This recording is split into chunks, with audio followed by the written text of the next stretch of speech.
Hi. Hi. I was busy clicking. Why is it echoing?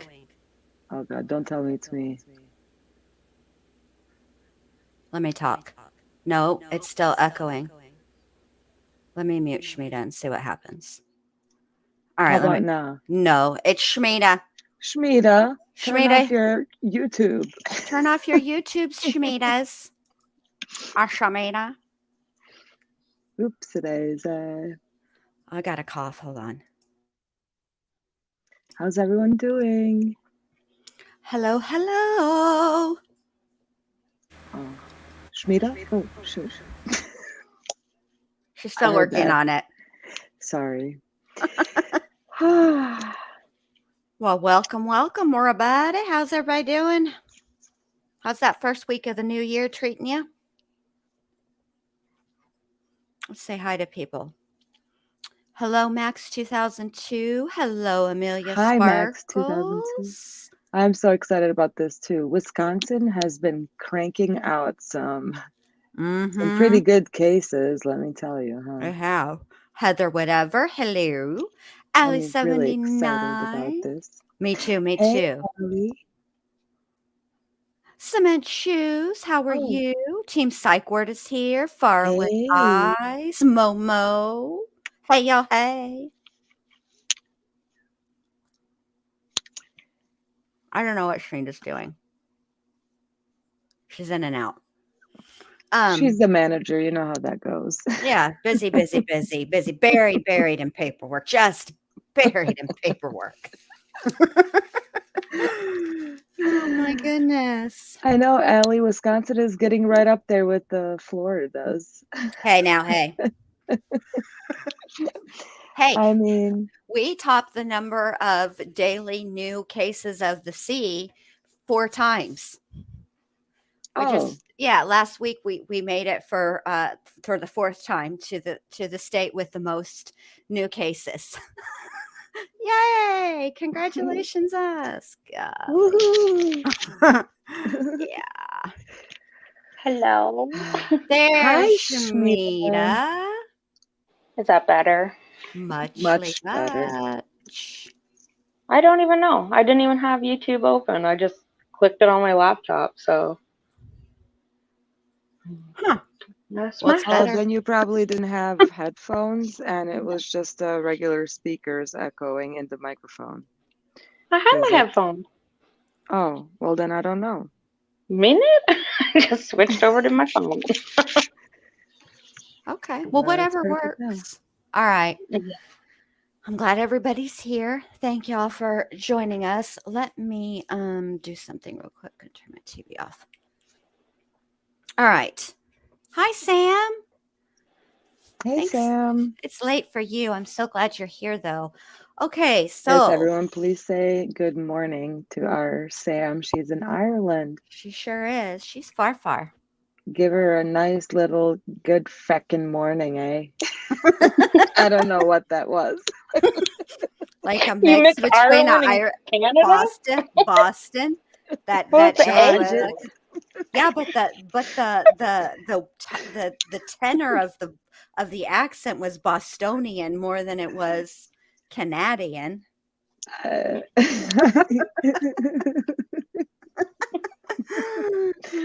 Look, I transcend borders. I'm multicultural. So, Borders schmorders. yeah, feckin' morning. That's right, Samantha. Oh, Cement Well, Shoes says you're Irish. You sound Australian, not don't say that. Irish. You know what irks me? What irks you? Okay, there's certain languages and cultures, I guess, that pronounce my name in different ways. And it particularly grinds my gear when I hear my name pronounced with the Australian accent. I don't know why. It just irks me because one of the A's is pronounced as an E, like Natasha, Oh, It just yes. drives me mad. Natasha, you're right. Natasha. I never noticed that, but you're right. It just drives me mad. It's like, no, it's Natasha, but if you want most accurately, like rolled from my mother's tongue, it's Natasha. Natasha, aren't you normal? Natasha. What you mean, But hey, just baby? don't call me Natasha. Natasha. Oh, geez. Okay. What you I mean, think, hey, baby? okay. Shall we get Okay. to the case, We jurors? should. Okay. This is, and let me just say already out the gate, we violated at least 30 of the 31 jury rules, except for the only one we haven't violated We did is not discuss the case. no, we didn't. We didn't research the case, maniac. We're already breaking the discussion part of. You're not even supposed to be discussing it with your fellow jurors. I know, but we haven't even gotten there yet. No, we sure haven't. That's what I mean. Technicalities, sister. Technicalities. Loophole. Yeah, we should get to it. Okay, so All let's get right, let's to it. break that rule. All right, so I'm going to give you guys a little intro to what we're doing, and that way you'll be able to see, and then we'll get started. Are we ready? Aye, aye, Captain. All right, Shanita, are you Oh, ready? I'm ready. All right, here I'm we ready. go. Here we go. Thank you.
That was very nice, Jen. Thank you. Well, thank you very much. Very, very nice.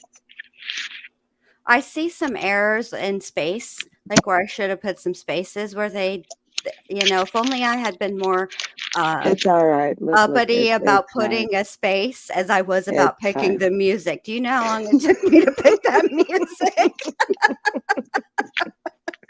I have gone down the music rabbit holes many a times. There's Well, just so many great things out there. there are, and initially my first idea was to do something similar to the People's Court, that intro, dun dun dun. But I thought about that, and then I was like, then I just started clicking around, and then I hit this last one and I was like, this is the one. I like it. So that's the one I went with. Very nice. So should we get started on what we were going to talk about, what Let's we're going to go. do? Okay. So Let's this do it. is I'm excited. what we're going to do. We are going to go, you guys, I put in the intro, I'll change it as we go through the trial, the list of witnesses. Okay. And we're going to talk about it sort of from the perspective of the juror. Like, Because one thing that's cool about this trial is whenever they go to like an in camera or a bench conference, they do that white noise. So the audience isn't hearing anything that the jury doesn't get to hear, like in other cases, which I kind of like. I don't want to know. I kind of want to know what they're talking about, but it's better this way. So I like that. So we're just going to talk about the witnesses that were presented. There was a lot in the like first what? We're only on day 4 of the trial, right? It started on Tuesday? How are y'all going to be muted and we're supposed to be talking to each other?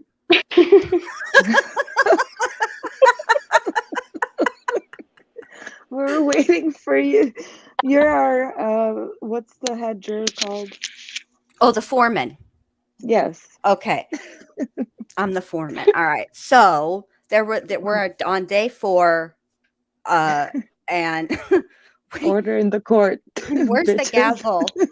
I need to make a gavel sticker. Let me get on that. Before Judge Team Psych Ward kicks us out. Yeah, we're gonna be in trouble. I can already tell. So We'll be blocked. yeah, we're yeah. Let me say that. And Team Psych Ward, much like myself, if death doesn't get you off of the block list, okay, you earned that. So.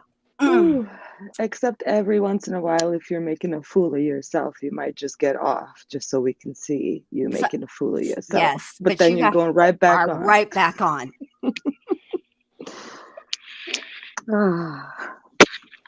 Well, Mo, that is true. However, the truth of the matter is, normally, they don't show those pictures. I think it was an oversight on the part of Law and Crime. I don't think that they were prepared for that. Usually they're told and they will angle their camera, but they weren't. I don't think they were told. So, because normally we wouldn't be able to get to see that stuff. So basically, on the first day of... Shall we play the opening statement? Yeah, whenever you guys are ready. That one's like an hour, so we're going to have to skip around because I don't... Well, yeah, we can pause and comment like we would as if we were on the jury, right? Right. Mm-hmm. However you want to do it. Shall we? Yeah. It's the link that Shmita sent, right? This one? Shmita, is that right? I don't know. We're going to find out. I guess we are. All right, let's go. Watch and find out with us. That the opening statements are not evidence. Yes. There we go. Thank you. Okay, is this in order? Because the first... The left HDMI? If it's in order? Especially in a murder case. You're in a murder case. Yeah, I want to get to the story. Here we go. Talk to maybe guide us along of DeForest. Maybe if you're heading up toward the All right, Bells, here we see go. the This Fleet is the Farm on your beginning. left. If you looked right, that's Windsor. That's the Halderson home. At this point, perhaps it would be best if I told you a little bit about the Halderson family. Bart, the father, Krista, the mother. They have 2 sons, Chandler, the defendant, and his older brother, Mitchell.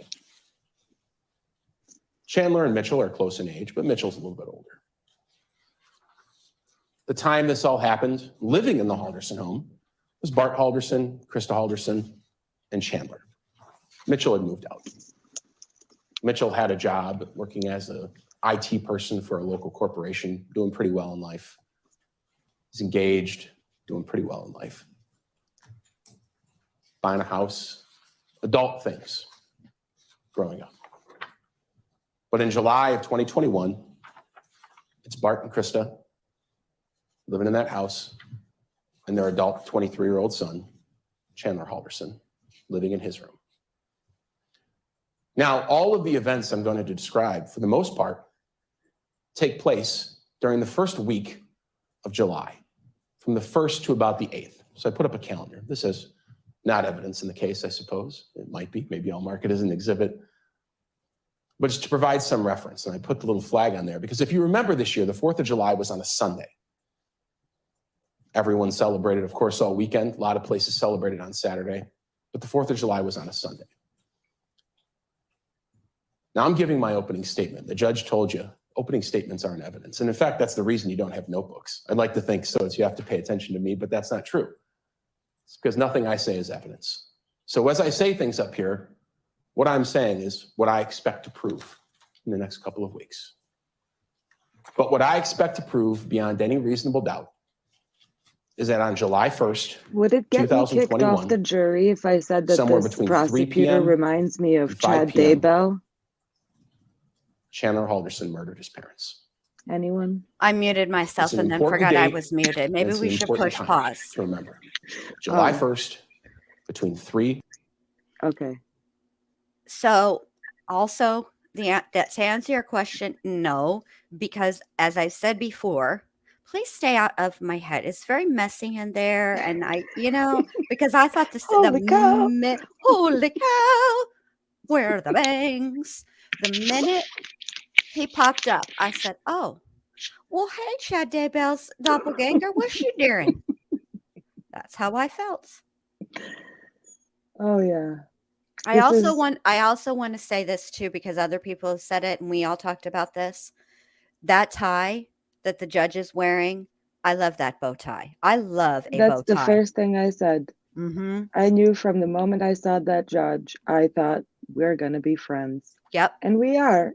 we are. I like you, Judge. I like you too. I like a bow tie.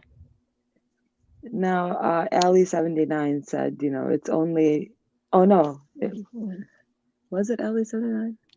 Let me go back because I don't want to misquote. But they said that, yeah, only the psych ward uses the hammer in place of a gavel. So Sometimes it be's like that. It's a ward, not a courtroom. yeah, order in the ward. Designer Daybell Amelia. Okay, let's listen to Designer Daybell over here. Yes. And 5. He's pretty good though. I like Designer Daybell. I do. But the story enjoy doesn't him. start there. And this trial Not wouldn't gonna be lie. 3 to 4 weeks if the trial ended there. This is Chad The before he story met starts Lori. a week later. On July This is what 7th, Chad could have been if he wasn't a maniac. 2021. Nearly a week after killing his parents, but no one in the world knowing, Chandler Halderson walks is into the northeast Alternate precinct of the universe, Yankee non-doomsday prepper, Chad Daybell. Yeah, look. Like He one even of the doesn't- yeah, exactly. Like one of the DC multiverses, right? This is one of those. Like And if the his- Joker didn't go in the thing. Yeah, go ahead. Sorry. in this universe, he doesn't even have a chin from out because he didn't have to eat all that bullshit for all those years. But In this universe, he has one chin. yeah. Like the standard one chin issue. Okay, order in the jury box. Already. and says, I'd like to file a missing persons report. He sits down with sheriff's deputies, and you'll meet them today. And he gives a long story. My parents, they just haven't come back from the cabin. They were there this weekend. We have a cabin up north. It's in White Lake, up in Langlade County. It's pretty far up north, a couple of hours. They just haven't come back yet. They were going to come back Monday or Tuesday, and I don't know where they are. Who were they with? The deputies ask. I don't know. I helped them pack Thursday night. And they must have left Friday early before I woke up at 6. Who'd they go with? I don't know. Where are their cars? Well, they're still at the house. What'd you help them pack? Bottles of liquor, lots of money, tools, silver bars. Why were they going up there? Some people they were fixing a window. Some people there was a plumbing issue, storm damage. The story varied. Sometimes they took just money. Sometimes they took just liquor. But over that day and the next, talking to numerous sheriff's deputies, detectives, including those detectives,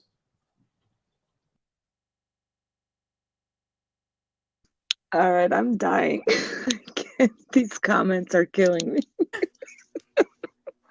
See, this is what I'm glad that this is happening. This is what we wanted. Our We intent did. was to combine a roast with talking the way that a jury with an actual trial, but just the way that we would have a conversation between us, just us, just the ward girls. And Yeah, and now you guys, these are what you're hearing is conversations we have on the phone regularly. all the time. But we're still like objective AF. Like Yeah, we could totally serve the jury. absolutely. Not only are we objective, we're hilarious. What more could you want? Totes. I mean, Totes my goats. Oh, for okay. Pete's sake. Let me go to that. Please hold. I'll be back. I'm going to go to Let's the go. studio. Let's go portal posh tape out. Let me He go gives to the this studio bizarre and fix story this. of his parents leaving in an unknown car, going to a cabin with an unknown couple, with an unknown amount of money, for really an unknown reason. So sheriff's deputies do what cops do, which is they ask him, have you heard from him? And he says, yeah. I got a text from my mom. And he did. He showed him his phone, made it safely.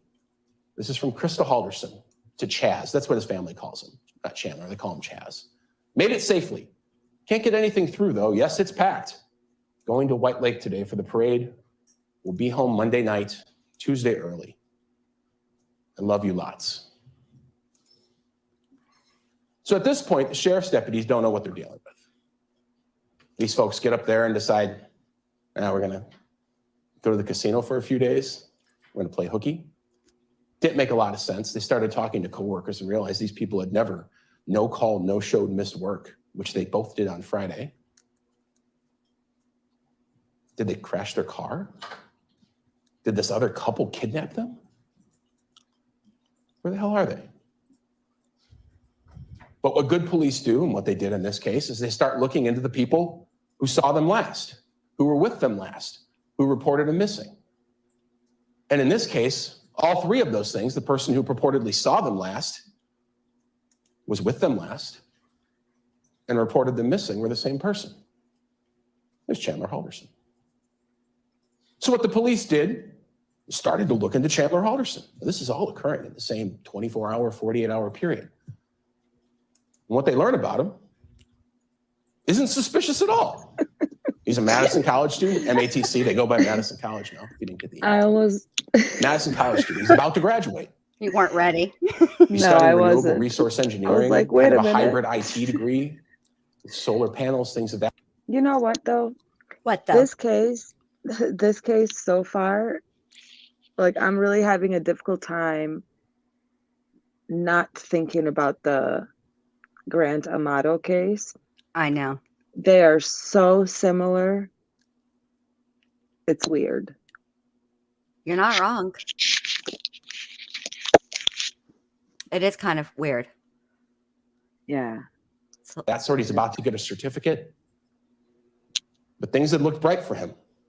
He'd recently been working at American Family Insurance. He's working from home like most of us the last couple of years. But he's working a good job at American Family Insurance. And not only was he working a good job, Chandler had just gotten a better job. He got hired at SpaceX. He was about to embark on a career that people in the IT field could only dream of. He's planning to move to Titusville, Florida. That's where SpaceX operation is, down in Florida, with his girlfriend. They'd rented an apartment. They'd bought a car. And not only was this not someone who was antisocial, he was pro-social. He was working with the Madison Police and the Department of Natural Resources. I on don't their think rescue diving pro-social team. is a word, He was but scuba okay. diver, working with the police. It is. The Well, only I thing that think was a it's bit not odd is he'd recently it's not suffered a head injury. it's not the opposite of antisocial. I don't think. No, I mean, it's not. you know what I'm saying? That's what I meant. But go ahead. Yeah. Falling down the stairs, had terrible concussion, was unable to move for the most part. Had to wear a neck brace. Gran Tomato with Permanently, the light bulb. perhaps injured. I know. All of those things threw police off from thinking it was Chandler. He had anything to do with this. And at that point, for all they knew, as sad as it is, Bart and Krista and an unknown couple were crashed into a ditch somewhere between here and White Lake, Wisconsin, dead from a car crash. So they started looking. Deputies are sent up north. The Langlade County Sheriff's Department is searching a cabin. No one had ever been there. It didn't look like anyone had been there at all in years. It was run down. The grass hadn't been mowed. There was no food in the refrigerator. No one had been there. So the police expand their search and they start talking to not only just Chandler, people about Chandler, they start talking to people who were with Chandler that weekend. Specifically, they talked to his girlfriend, a young girl named Catherine. She goes by Kat. And Kat says, I was with him like all weekend. We had a normal 4th of July weekend. We went out to my family's farm. We got a farm. There was a pool. We ate dinner. Chandler was having the concussion issue and he couldn't really move his legs. And so he asked to use their pool the next day because he thought that was good therapy. So the police, what do they do next? They go talk to the person who owns the farm. And they say, was Chandler out here? And she goes, yeah, he was out here on the 4th of July. But you know what? He showed up the next day by himself. He showed up the next day by himself. I told him he could come back anytime, as we just say to people, not expecting they're going to roll into your house the next day. She says he was acting bizarre. I've never told Said that anybody he to had a come back doctor's anytime appointment and they'd given him unannounced. some bad news that he was going to Same lose his here. job at SpaceX because he couldn't travel. He couldn't attend orientation. What kind of neighborhood is this? Right? What in kind of people Wisconsin? are these? What's going on in Wisconsin? You just be inviting people back to your home? Like once is enough. Just kidding. The right kind of people are always welcome. There are like a list of 5 people, aside from my kids, who the door is always open to. I'm on here with 2 of them. Excellent. Just On my way. Come on. She goes, he's asked to use the pool. And of course I said yes. This woman will testify and she'll tell you that she sat in her house for a while, perhaps a bit weirded out that someone had just shown up at her rural farm, but she let him have his space. But about an hour later, she goes down to the pool to check on him. He's not there. No one had opened the pool. No one had been in the pool. But she sees his car. It's parked out in the field, away from the pool, backed in toward where that grass is a bit longer, and had its hatch up. She thought, boy, that was strange. But she thought maybe he's just on a walk. So she goes in the pool. She said, I'm just going to go in the pool. If you remember that weekend, it's extraordinarily hot. She starts swimming. She says, then I see Chandler. He's walking out of the woods in that area. Now, at this point in the investigation, the police are out there with this woman. They're out on the farm. And she says he walked out over there. And you'll hear from the Detective Brett Baverstock, who was out there. And he'll tell you that his eyes kind of shifted up and he saw vultures.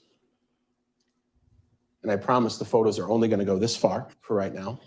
But the police walked about 20 yards into the woods. And in that pile of debris, under dozens of sticks, bushes, and dirt, they found Bart Halderson. Now, when I say they found Bart Halderson, I need to explain that. They found a human torso. Someone had crudely chopped off the head, the arms, and sawed off the legs in the middle of the thigh, leaving the underwear on and the beginnings of the pants. They removed the sticks and brush over a course of a few hours. They brought out doctors from the medical examiner's office to make sure everything was done appropriately. They rolled the torso over. There were gunshots in the back. This man had been shot in the back, in and chopped up. At this point, the farm, beautiful farm, cultivated for years with wildflowers, kind of an Eden of sorts, was turned into a crime scene. Police swarmed the place. Drones were in the air, cadavers, dogs were on the ground. Everyone's looking through absolutely everything they could, but it's a farm. There's a million places things could be. But one detective said, look at that in the woods. Is that a garbage can full of a tarp? It was. And I'll tell you that tarp was taken to the Wisconsin State Crime Lab eventually. Bart Halderson, Krista Halderson, their blood was all over it. Another detective said, that spot where Chandler was walking out of the woods, there's an oil barrel there, like an old fuel tank with a hole in it. That's right where the car was parked. So she peeks her head in. And that's what she sees. Broken saw blades, hand saws, scissors, tree loppers, all of them tested by the state crime lab, all of them covered in human flesh and blood of Bart and Krista Halderson. The farm was searched extensively, and I'll tell you that some months later, things were even continuing to be found. Up to this fall, in October, the homeowner, the person who owns the farm, was tearing apart a barn, trying to clean it. And there in a barn about 100 yards from where Bart Halderson was found, the murder weapon, behind a bunch of boards on the side of the barn. I think that goes At this far point in the beyond investigation, the use of the the pool. police knew they needed to start talking to Chandler. He's seen coming out of the location where his dad's body was, just brutally chopped apart. The tools, the cutting instruments are found there. So they do what police do. They bring him downtown. But they ask him, and he's at the house, and they ask him and his girlfriend to come downtown with them. And they do. And that girlfriend, Kat, is in one room, and Chandler is in another. Chandler, and you'll see this, we'll play it, for over an hour meets with police, and again regurgitates this odd story of his parents with this missing couple in a random car, going places that no one really knew. Or Kat, in the other room, she's vomiting information to the police, literally vomiting at times, but also vomiting information in terms of she has her phone out. She's giving them pictures. She's providing every single detail she can because she'll tell you when she testifies. She's one of these people that watches these crime shows. And she knows when someone's missing, you got to exclude the people closest to him first. And she thought, that's what we got to do. Chandler didn't have anything to do with this. I didn't have anything to do with this. We got to get to the people who did. And the first step is we got to exclude us. She didn't for a second think that Mr. Halderson had done anything wrong. She thought she was with him most of the weekend. And I'll tell you right now. Okay, did he just say that she watches the crime shows? Yes. Hey, girl, hey. Come over here and say hi to us. Come check us out. We're fun. Should we skip forward a little bit more than this? Since this is so long. I thought you'd never ask. Well, I was waiting for you jokers. What's Schmida even doing? I don't know. Eating. Eating chips. Oh my gosh. Oh, did you guys notice how the girl comes with receipts too? I bet Schmida's pictures. I bet Schmida and Kat would get along because I Kat think came she with would. the His receipts. location was in a Look at weird this spot. golden If you don't know, on screenshot she Snapchat, took. you can set it up so that other people can see exactly where you are. A GPS tracker on you at all times, if you will. Chandler Did she had that bust set up him with his the girlfriend. Snapchats? Oh She yeah. goes, it was so weird where he Oh. was. I took a screenshot of it on my phone. And that's what it showed. Chandler was saved as Just listen. hubby in her phone. That's perhaps a term of endearment between two folks dating in their 20s.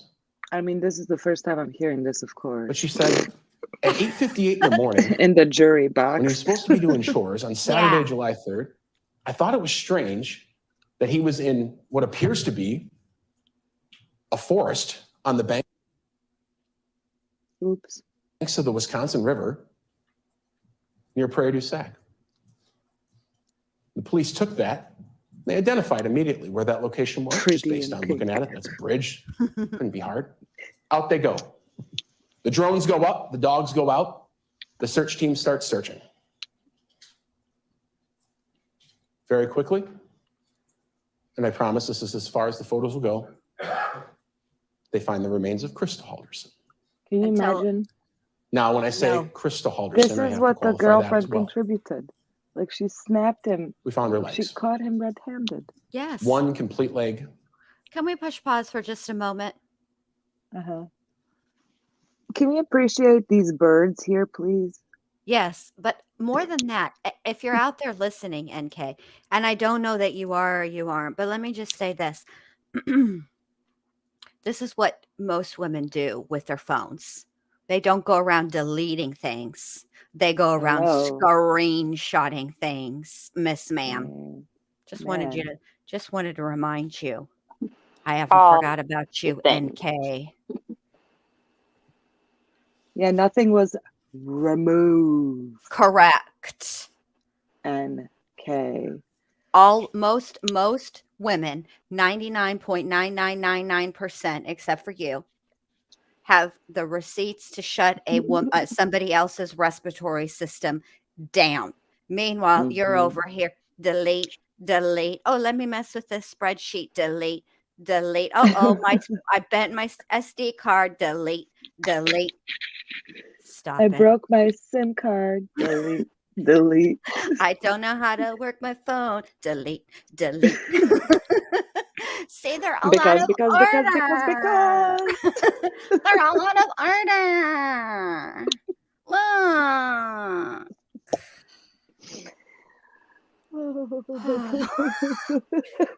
Oh my gosh, True. Allie.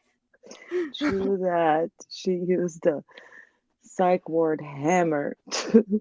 Let me yeah. yes, excellent point, Rockin' Ruth. Let me calculate your macros. Delete. Might have to turn that into a song. Wow. Then somewhat farther away in another bush, a foot, a thigh, handsaws, axes, things of that sort. His, and they say, yeah, Chandler really liked this location out on the Wisconsin River. He'd go there all the time. Oh, It's where he'd go Chandler. swimming. When his Why, friends came into Chandler, town, there was why? the secret swimming spot. And one friend even said, you know what? Last year he sent me a picture while he was out Oh, there. Chandler. They have a Kind of picture. shirtless, hanging from a tree with a machete. I don't know.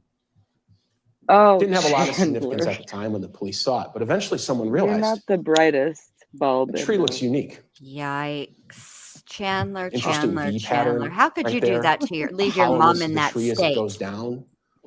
The way in which 5 of those branches branch off. No, this was last year. And eventually Like, one of the the year detectives before that. realizes why. Yeah, but Something clicked. I know, but he still It was left the his exact mom in the location. He state. ditched See? his mother's remains. Oh, well, yeah, that's what I mean. Why would a dumbass do that? I know what you mean. That's about 100 feet Thank away. you. So obviously, it shouldn't come to anyone's surprise. At some point, Chandler was Also, I'd like to know how he got In up fact, that he was tree arrested on without July 8th. any shoes on, but 2021. had his big toe When you're wrapped arrested for like, a lot of crimes, you go to jail, you you get know. booked in, and not much more happens Yeah. investigation-wise after that. They have what they need. But of course, that's not the case in a murder investigation, especially something like this. Just like in the Watts case. So Chandler was Mhm. taken to jail. Like here, he's taken to And the jail police within like start 24 searching. hours or whatever. When I say Like, searching, you're of going to him hear about reporting searches the of the missing. house, searches of this farm, searches of this property. And yeah, You're going to once hear about they searches of started getting their landfills, search and warrants back, ponds, and it was ditches on. all across and they Dane County. continued. But one of the things they Mhm. started searching was, what was this guy doing on his phone that weekend? That's right. Here we go with And the oddly digital enough, evidence. most of what they found, Buckle up, everyone. nothing. We're about to take off on the roller coaster. either Chandler hadn't Googled anything all weekend, except for the 8th, or he had deleted his search history. You'll never know. But remember, he was arrested on July 8th, taken to the police station. And that's where they told him, hey, man, we know what's going on. So meaning, while he was still on his phone on July 8th, he was still telling everyone his parents were missing, not just the police. This kid was standing in his front lawn giving media interviews to all the local media outlets about the cabin and the unknown couple and the unknown car. Okay, let's get. He was going door to door in his neighborhood. We got it. We got the gist of it. Should we play the defenses? Do you have any security cameras? One, since theirs is 33 seconds. Well, they're about to. You want to listen to the text messages or not? It's up to you guys. What do you guys want to do? No, we'll hear them in the testimony. Yeah. Okay, where's the defense? I think this is all the this is just the prosecution. Mm-hmm. I gotcha. Okay, hold on. Well, we need an intermission then. What do you jurors think about the opening statement? So far for me, because Shmita's still muted. No, I'm not. Oh, no, she is not. There she goes. Nana. Thank you, Dan Cave. Thank you so much. Very sweet of you. I was Thank you, moved. Dan. I was moved by the Hello, Dorothy. It's Dorothy. We're about to hear about somebody's charges. I just love the way she says it. The charges. I was moved. Get it together, juror number 2. I was moved by I thought it was well put together. It wasn't too long where I started to drift off into other places as Where can I find the that defense? happens. Where's the defense one, Shmita? I'll just find it on the tubes. I sent All it. right. Oh, she already sent it, she said. Oh, where? Adonde. Well, I don't know why I'm translating. Y'all can hear each other. Oh, there it is. Is that okay like that? Yes. Okay. Here comes it. Yes. Like one octave below, only dogs can hear. Yes. It's because I can't breathe. Like, this is funny. It is, yeah. So I was impressed with the opening statement, and I thought it gave just enough shock and made you feel for the family without being, extra. I thought it was a good one. Juror number 2, what do you say? That's you, Dr. Bake. You are juror number 2. Hold on, I just got done pulling this up and I thought I would catch a break. Let me fix everybody's names. Oh, thank you. So that you'll remember who you are. Okay. Oh, okay. What did I think of the opening statement? Yes. Mm-hmm. Oh, okay, great. I think that I think the prosecution is putting forth a pretty strong case. And I am curious to hear the defense and how they plan to,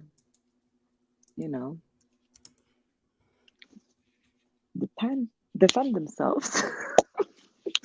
That's all I got. That's all you got? Until I hear the defense, yes. Shanita, number 3. Ditto. No, I am. I think they did good. I don't follow a lot of cases like the way that we're doing this, so I think that they put out just enough information to tell the story, but they left, some big pieces that I think is going to shock. That's a vibe I got anyways, was that they got more up their sleeve. Oh, yeah. Definitely. And, even though he looks a little bit like Chad Daybell, once you get past that and you really listen, to just how deep they went in this investigation, how many people got together in a really short period of time. Mm-hmm. So I'm looking forward to that because I think this was a case that kind of probably for law enforcement did feel like a roller coaster, like blast off. I'm sure. The moment this guy walked into there, wherever he walked into. So, but okay, let's hear the defense, please. Okay. You're the one that's sharing their screen, Maniac. I know. That,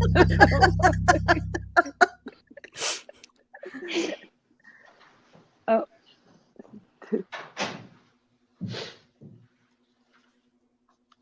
There we go. Thank you. Please be seated. Yes, Your Honor. Attorney Dorrell, Thank you. if you would, please.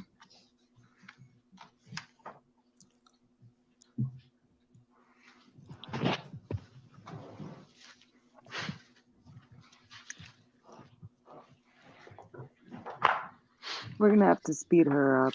Yeah, because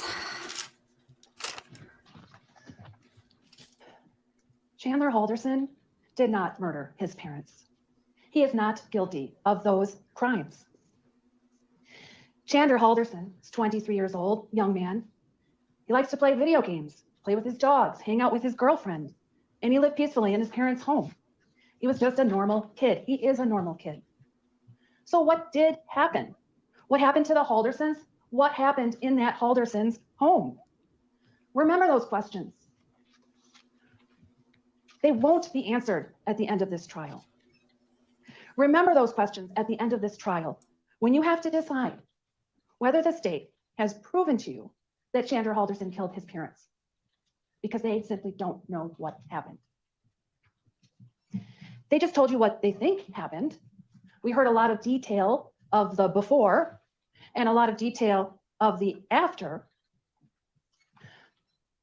but one or two simple sentences, and then he killed his parents. The evidence will show you that there is a gap of evidence when it comes to that time frame. And your job is to listen to this evidence as jurors. Listen to the evidence from the perspective of a juror, not from the perspective of a story corroborator, corroborating the state's story. Cooperate.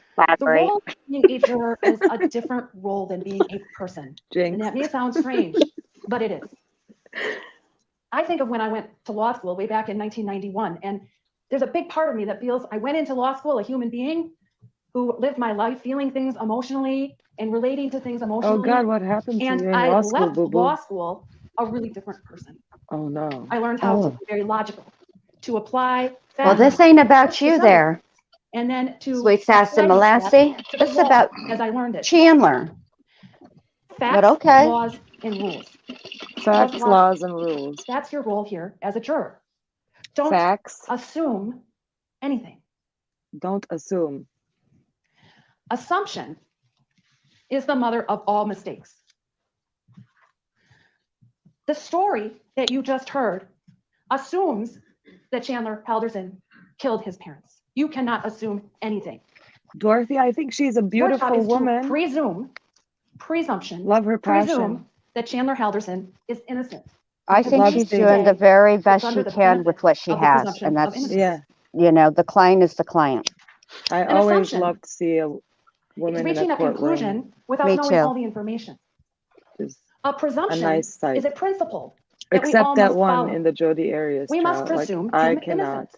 And Well, we must yeah. keep that She presumption made me want to like. unless and until the state proves every element of every charge beyond a reasonable doubt. But I also like That's this not part easy. because she is saying that It's is not what easy you're in a supposed to high-profile do. case. Mhm. It's not easy in a case where we all know we're going to see evidence that is disturbing. But you must find a way, like I did in law school, to put your emotions, put your feelings aside, and use the logical part of who you are. Be a juror. Assemble the facts, know the law, and apply the logic without letting your feelings or emotions get in the way. And for each of you, you might have a different way of doing that. Say that again. But I'm asking you here today to dig deep and find out how that will work for you so that you can presume my client innocent. Now, I'm not going to have a fancy PowerPoint here, and I'm probably not even going to talk very much longer. He's like, doo-doo-doo, must But not as I make eye comment to you on the contact. evidence that you're going to see in this case, I want to highlight a couple of things. First of all, and the judge already indicated this in some of the preliminary instructions, lack of evidence is evidence just as much as any evidence that is presented to you in the Sing courtroom. it, sister. She's not wrong about this part. Look for what's missing. Look for She alternate sped up far away, explanations. eyes. Because the second thing I want to Yeah. tell you is that evidence of one thing is not I necessarily sped evidence her of up a another little thing. bit. Just a scotch.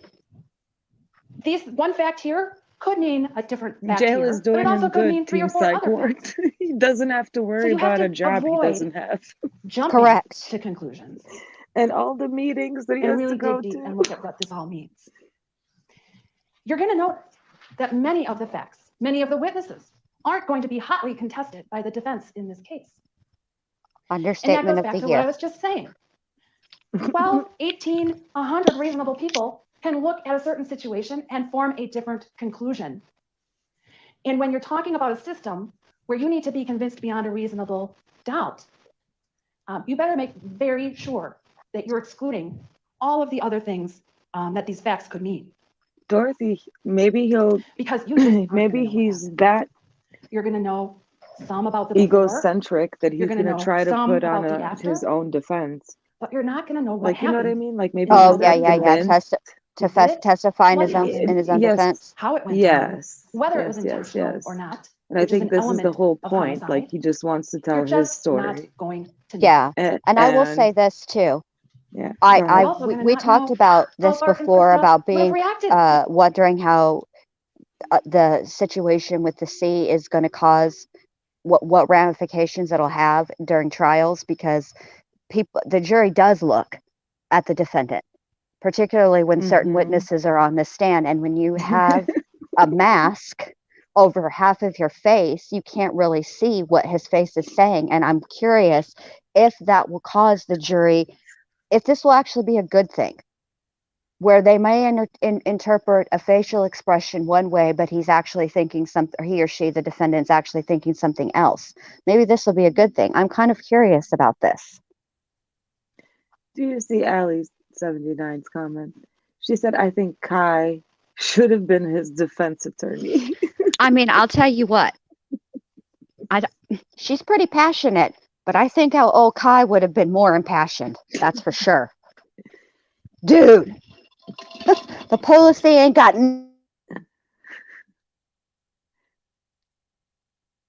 Oh, we lost Jen. Well, basically, No, the I just defense, muted for a sec because I was making noise.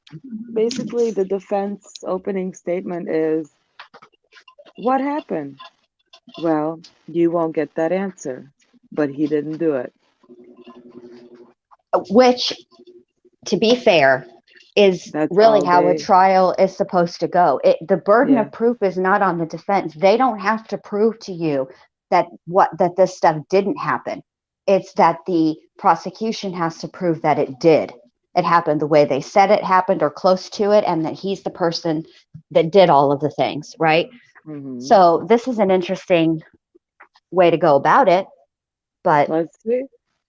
we'll Well, that's see. what I'm saying. Is it all just so he can get on the stand and try to sell his story because he thinks he convinced a couple people in his life that, like he thinks that he's a good liar now, you know what I mean? Like one of those people who thinks they're slick, like Grant Amato.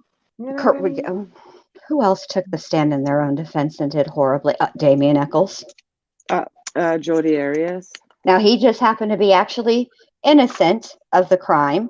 However, he didn't do himself any favors on that stand. He really didn't, especially on cross. And that's just the truth. I cannot lie. You know who else testified in their own defense in Wisconsin and was the funniest shit ever? Actually, we need to probably roast this guy too at some point. what's his name? I need to find him. It's the guy with the Todd.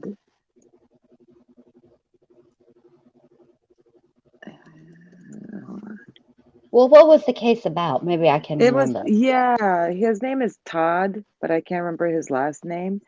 And he killed his wife, and then he claimed that they were just like cruising in their car, and a truck drove by, and a pipe Oh, fell off the truck. yes. A pipe fell off the truck Yes. and went Is in that through the Mulus? windshield. Huh? Is that Todd Mulus? No, hammer, something about a hammer. He Todd was, yeah, he tried the Final Destination Kemphammer. defense. Yes. Kent Hammer. Thank you, Cement Shoes. There he is. Thank you, Cement Kent Shoe. Hammer. Yes, him. He testified in his own defense, and that was freaking hilarious because the guy, he's obviously like, he lied to the police so many times. And in the cross examination, the prosecutor like toasted and grilled him and asked him about the inconsistent statements and would ask him, so you lied to the police on multiple times, on multiple occasions. He'd be like, no, I didn't lie.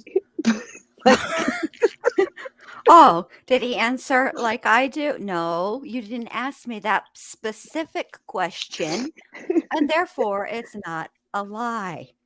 yeah. You ain't asking, and I ain't telling. What, you want me to do your job for you too? I'm doing my job. Now I got to do yours? Yeah, because he was like, well, you said on Thursday that the truck was green, but then on Wednesday you said the truck was white. And that wasn't intentionally misleading police officers. And he was like, yes. He was like, so that's not lying? No, that's not lying. I wasn't lying. So what are you doing? Like, I would have used the colors are hard defense. yeah. I mean, so that was another Wisconsin case. Just Yeah, Wisconsin's climbing on up there with let's see them Florida. outdo yeah, they're getting there. I'm telling you, something is Let going them on up have it. there. We need some good news in Florida, for Pete's sake. It's because it's the Chris Watts curse, man. You think? Yeah, I mean, come on. Who should we let her finish, or Yeah, Previous she's lies. yeah, she's let's only see. got a couple of minutes left. She's quick. Mhm. That's never going to be explained to you. Why lying turns into murder or how lying turns into murder. Be sure to look for what you're not told, because that's evidence just as much as any evidence is. Now she's quoting. I'm going to ask you to resist some things in this case as jurors. Absence of evidence is We not already talked a evidence little of bit about proof absence. beyond a reasonable Yes. doubt. What that means is you must resist guessing. You must resist speculation. You must resist storytelling. Oh, we're and only out. convict when proven or if proven, which it might be That's beyond it. a reasonable doubt. I'm going I'm to ask out. you to I resist can't tell a losing story. I'm out. objectivity. Objectivity may be hard for people in this case because of the graphic nature of what you've just been told or what you're going to see. But you need to resist losing that objectivity. No, we're good. Commit to being jurors, dispassionate, logical. Don't be swayed by fear. Dear cameraman, I I ask you need to you to resist not any make pressure such you an might feel abrupt to turn. convict You're Mr. Blair Halderson of murder Witching in me, this and case. I don't care for it. It's a little unorthodox, but I'm going to tell you, at the end of this case, Attorney Vera and I may stand before you here and say, you know what? They did convict him of this, but what evidence do you have of murder? True that.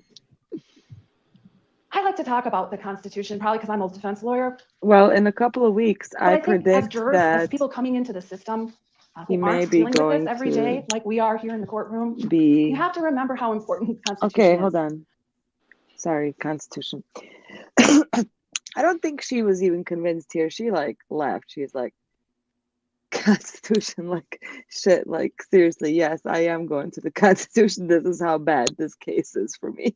Like, What? Yeah, and then that's all I got. I'm pretty sure that she doesn't even go over or hit any of the Constitution points that she intended to make.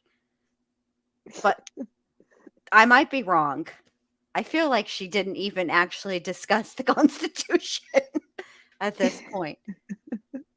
Oh, maybe that's me on this chair, because no one's touching. I don't know. Heather. Hi, Heather. Hi, Heather, whatever. Oh, hey. All right. All right, How hit important it, the sis. presumption of innocence is, Mr. Constitution. Halderson, and how important proof beyond a reasonable doubt is. It's the highest standard we have. And it was created and perseveres to this day for this very reason. When someone is on trial for the most serious crime possible, and every little thing they do, every little lie they might have told is blown up and thrown against someone. That's when proof beyond a reasonable doubt matters. You jurors, not the sheriff's department, not Mr. Brown or Ms. Raymond or me or the judge, get to decide this case. She has Individually, good hair. you all get a vote. You all get to make your own decision. I simply ask that you remember your role as jurors, that you find a way to stay objective, We got that you. you look for the key questions, the key facts that aren't answered, and that you hold the government to this high burden of proof. If you do those things, if you can It's read not those illegal things, to lie, you will Dorothy. reach the That right don't get you a conclusion. charge. Chandler Halderson did not wonder.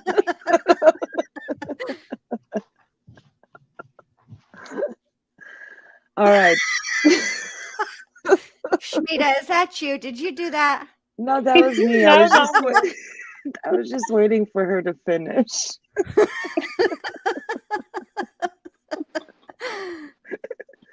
I'm like Kanye West. I don't mean to. I don't mean to interrupt, but yo. Beyonce is the best artist. All right, lady. We promise to be objective. We promise. Yes, Promise, yes, yes. promise, promise. Let's go. Okay, so first, the first witness called the first day was Deputy John Nelson. He's the first officer that Chandler spoke to. Okay, he did say he was lethargic and slow to answer questions. Then we had Deputy Josh Seeley. He's the one that officially took the missing persons report, and he said that Chandler said that they left with friends to work on the cabin, but they didn't know their names. And Chandler said his calls went straight to voicemail. So the officer called too, and that's what happened. His calls went right to voicemail. And he also said that Chandler seemed a matter of fact and he didn't cry. And then we have Deputy Haley Collins Lefebvre. She kind of testified to the same stuff. They all kind of did. It doesn't get interesting until after that is Detective Brian Shunk. And he's, they're all repeating what he said in those very early days, like when he went to the police station on the 7th. This is all that he said to them. But then we get to the important witness, who is witness number 5, Mitchell Halderson, which is, yes, Dorothy, their son reported them missing. Their youngest son, Mitchell, is the oldest son, and he's about to testify. He would be Chandler's older brother. So should we play that? Sure. Okay. Am I supposed to find it? Yeah. I thought you Oh, had yes. these all ready to go. Shmita, what are you doing over there, juror number 3? Listen, you're supposed to be the manager, the pictures, and the juror number 3. Wait All a Okay. right, so minute. we're looking at So while you we're guys looking do at that, I'm Mitchell? going to answer Dorothy's question. We're looking for Mitchell's testimony, Shmita. Okay, so there are two sons. Chandler is the younger son. He's 23. Mitchell is the older son. He is 25. Chandler Halderson is the one who is on trial. Chandler is the one who lived at home with his parents, Bart and Krista Halderson. Mitchell moved out and was doing all of the adult things. Mitchell was diagnosed with diabetes like a couple of months prior to their death, Yeah. and I think just like Grant Amato, I think if he had stayed in the home, well, you We're know, not supposed to be yeah, guessing or yes, telling yes, yes, I stories. know. I'm just saying, like, Yes. wow, how similar. Oh, okay. Who am I looking for? Mitchell Chandler. Halderson. I She sent said, it in the. Oh, thank you. catch me. We're not seeing gory pictures. No, Mitchell is it. They took those down. So, and we wouldn't show them anyways. I know. Come on now, like that. He was not in school, nor was he working. He was lying the whole time. He said that first he had a job selling insurance, and that he started out as an intern, right? And then it turned into a paying job. But that was a lie. And then he said he had a job working at SpaceX over here in the Floridas. Also a lie. He was mainly playing games online. Oh, gee, who I can think of another person who did exactly that. I do too, Allie. Thank you, thank you. You're welcome, welcome.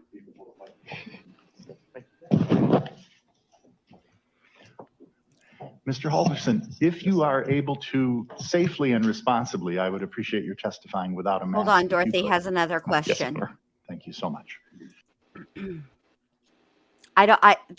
So all this took place July of 2021. A lot of people weren't back working at their offices. People were still working from home, and I think that's why.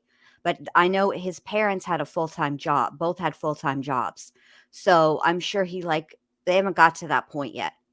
Do you guys remember him? Yeah, that's what it was. Max has it. There's your answer right there, Dorothy. He said, yeah, he was working from home. And his parents worked full time. Yeah, he So, wasn't going anywhere. He was falsifying like emails. Well, that's what the prosecution said, mhm. that he would like falsify all these emails and like make up these fictitious people, and he would make these fake email like alts, and pretend like he would be talking with the school or with SpaceX or with American Family, and the emails were all like Gmail and Proton Mail and things like that. And then he would like create it, like he would talk to himself, according to the prosecution, and then forward that to his dad to convince his dad Yeah. that that he's going to school and that these are all the reasons why he's Imagine if not he getting had paid. imagine if he had put that amount of effort into actually getting a job. Yeah. Yeah. So let's see. This is his brother now. Yes, it is. Uh-huh. Go ahead. Poor guy, man.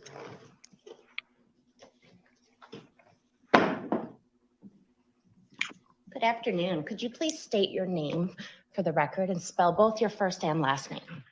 My name is Mitchell Halderson, and that's Mitchell, and then Halderson is HAL, D as in David, ERSON.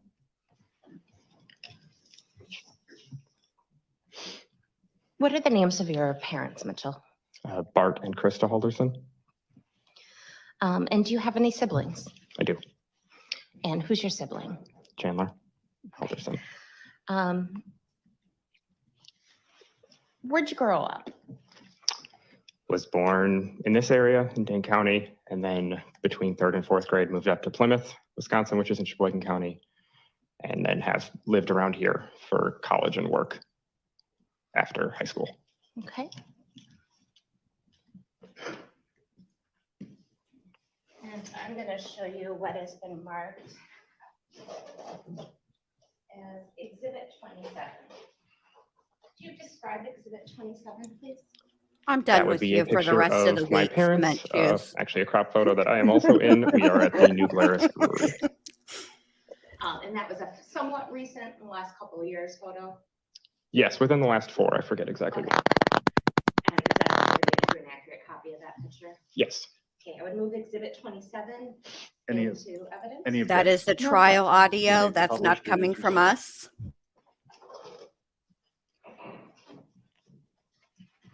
So how old was your dad, if you know, in July of this year? He was born in 71, so in July he just turned 50. And your mom, she was a few years older. Correct, about 3. What did your dad do for a living? He was an accountant. Do you remember the name of the firm that he worked with last? Yeah, BDO USA. And he did taxes and things like that, or? Yes, specifically with small businesses. This is specialty. So is he kind of a money savvy sort of person? I would say so. Definitely had finances, understood them well. Do you believe in banks? Yeah. How old was your mom? My mom was 53. What did your mom do for a living? Was a stay-at-home mom for us growing up and has recently gone back to work as a receptionist at a car company. Describe what was your dad like as a parent, just very briefly. He worked a lot, so slightly absent during the time, but I would say had good expectations for us and overall was a good parent. How would you describe your mom as a parent, briefly? A bit of the typical helicopter parent, very involved in our everyday lives, but again, because she cared. Okay. So she stayed in communication with you often, is that a fair statement? Yes. What is the age difference between you and your brother Chandler? 18 months. And are you the older or younger sibling? I am the older. And just for the record, I think the judge is going to ask everyone but the jury to remove their mask for a few seconds. Do you see your brother Chandler Halderson in the courtroom today? If everyone could lower their masks briefly, and after 1, 2, 3, replace your masks. Thank you. I do. Could you please describe by where he's seated and what sort of, maybe the color of his shirt? Table to the right with a purple shirt and a suit. I would ask the record to reflect that the witness has identified the defendant. It shall. So Mitchell, if you're 18 months older, are you 24 or 25? I just turned 25. Okay. And in July of 2021, where were you working and what did you do? I work at Epic Systems and I am a technical services representative. A computer guy. Sure, yes. Okay. And are you married, single, something else? Engaged. Engaged. Hey, Mrs. Okay. O, how you And doing? how long have you been engaged? A little over a year. Okay. And you live in the Dane County area? Yes. In a house, a condo, something else? In a house. And just briefly, Of course you would, in Allie. June of this last year, 2021, you had a significant health episode. Is that a fair statement? Yeah, I'd say so. Okay, what occurred? I went to the doctor for a regular scheduled appointment since I hadn't gone during COVID and wanted to get blood work done, and I was diagnosed with type 1 diabetes. And in fact, you were hospitalized for a period of time. Yes, that is true. Was your mom or dad, did they seem concerned to you at all? Yes, You kind of laughed there. Why'd you laugh? my mom was overly concerned. How did she express that? Not as much to me, trying to not show me that, but I have heard later on that she called her best friend many times crying. Okay.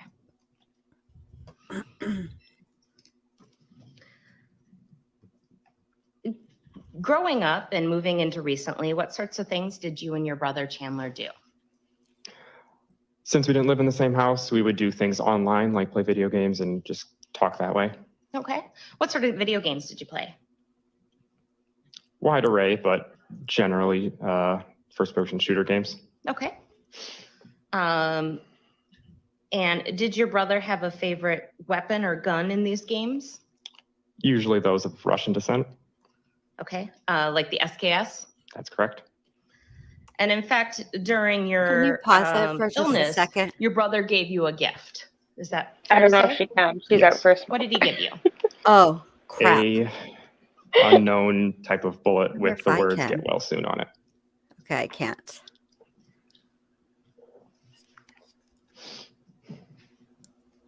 Well, while they're paused, I've never heard of somebody describe a gun as Russian descent.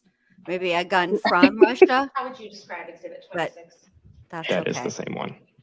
That's the bullet that. No, it's fine. I said what I needed to say while it was on, while there was a lull. Yes. Move Exhibit 26 into evidence. Any objection? No, It is received. It may be published. I don't think the overhead is going to do justice, but it just says get well. What an odd birthday gift. Yeah. I just want you guys to know this is my whole birthday month, although we're not going to be celebrating the whole month. Please don't I'm send me going to bullets. turn your attention to when your parents went Little missing this inscriptions year. on them How for did my you learn birthday. that your No, parents thank were you. potentially missing? I don't remember the exact date, but I did receive a call from my mom's best friend that had let me know that they had gone up, she had heard that they had gone up to the cabin. Okay. So I did not suspect them missing at that time. I just had heard that. Okay. And what is your mom's best friend's name? That would be Jane Hilgendorf. Okay. So you get a call, and in fact, you call her Aunt Jane. I do. Okay. So you get a call from your Aunt Jane. What do you do, if anything, in response to that call? I don't recall the exact events, but I did not think much of it because Me they would be too. known to go up to the cabin. Dorothy. During the Let's, summer. let's talk about that. So your parents own a cabin. Correct. Where is that cabin? Langlade County, Wisconsin. Okay. And how would you describe that cabin? My grandpa had built it, so it was mostly wood logs, pretty run-of-the-mill, what you would think of as a rustic cabin. Okay. Is it on waterfront, in the forest, something else? Yes, it is on Sawyer Lake, Wisconsin. Is there any other outbuildings associated with this cabin, such as a shed or a boathouse or anything like that? Both of those. There is a shed out in the front, a boathouse in the back, and a in shambles treehouse in the front yard as well. Okay. And did your parents own a boat of any sort? I believe so. There was definitely a canoe. I don't believe there was a full boat, or at least not that I remember. And nothing like a pontoon or a ski boat or something? Nothing with a motor that I'm remembering. How often do you believe your parents went to the cabin? They would at least open and close it every year and go probably 1 or 2 more times in addition to that. So 3 or 4 times a year over the summer. Okay. And what were your parents' habits about keeping in touch or not keeping in touch with you in connection when they went to the cabin? My mom would reach out any chance she could. So she would have told me. Did your parents tell you in the last week of June or the very beginning of July any Look at Allie. idea that they may be going to the cabin? No. I'm done with you too, Allie. So you first hear from your Aunt Jane. What is the next thing that happens that you remember in concerning your parents being missing? The next thing that I remember is Chandler texting me that he is worried about them. Okay. What, if anything, did you do in response? Asked more about why and just to hear what they had told him about leaving, because I didn't hear anything about it. And what did you learn from Chandler? That they had gone up north with friends, that he didn't know who those friends were and didn't know the car that they had taken. Okay. What was your understanding of friends that may go to the cabin with your parents? There is a list of people that I would have assumed. Do you want me to go through that list? Sure. That would be my Aunt Jane, Uncle Mike, also Dan and Mary Sesto, who lived on the same street, as well as Gail and Rick Kanapaki, who you might also you're from, and I had reached out to each one of those families and had heard back that none of them were the ones that had gone up north. Did you have any understanding about who would drive when your parents went to the cabin? Unless it was one of those three, I would assume that they would drive because they're the ones that know the way. And there are certain folks, notably Dan Sesto, that goes up there often enough that I would understand driving, but nobody else. Okay.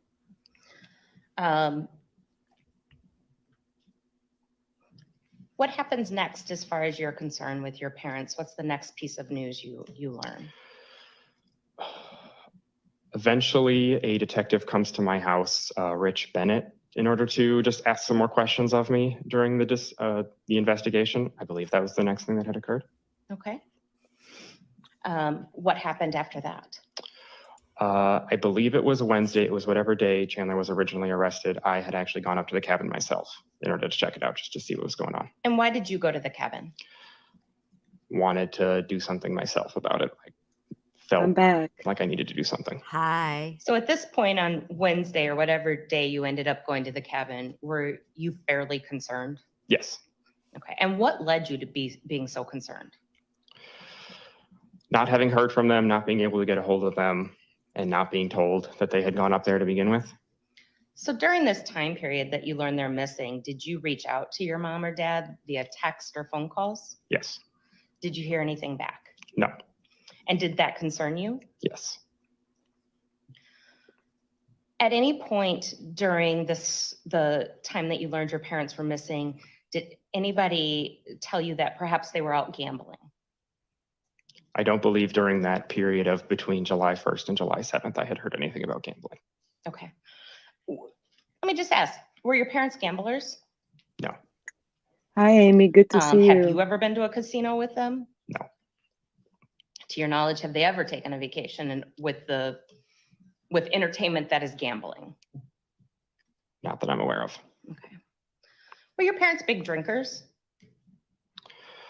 They've gotten more into drinking, I'd say, since they moved back down to Windsor. Yes, but not huge drinkers, no.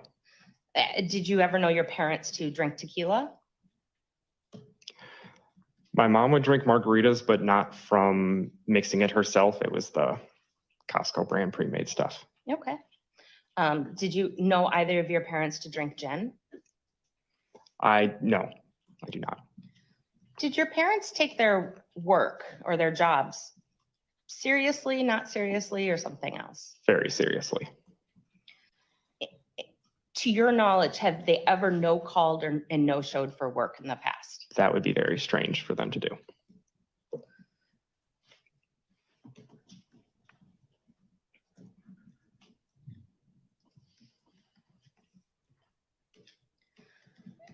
I want to. Hey, Amy, good to see you. so Glad go you made it, north. babe. And you meet a deputy up there. Correct. What do you do once you're up there? Before the deputies arrived, I took a lap around the cabin myself just because I didn't want to wait outside any longer. Eventually, Langley County, I guess the deputies, I believe they were sheriffs and deputies, met us there. And eventually I took another walk around the property with them, just pointing out things that I noticed. And also they busted into the doors because they were all locked and the keys that I had were not working. And at any point, obviously, you did not find your parents up there. No. Did you find any signs at all that they had been there? Nothing looked like it had been used. There was a couple pieces of trash around, but I believe that's just because sometimes people will walk through the property on the way either between properties or just in the way. Either way, I do not believe it had been used anytime recently.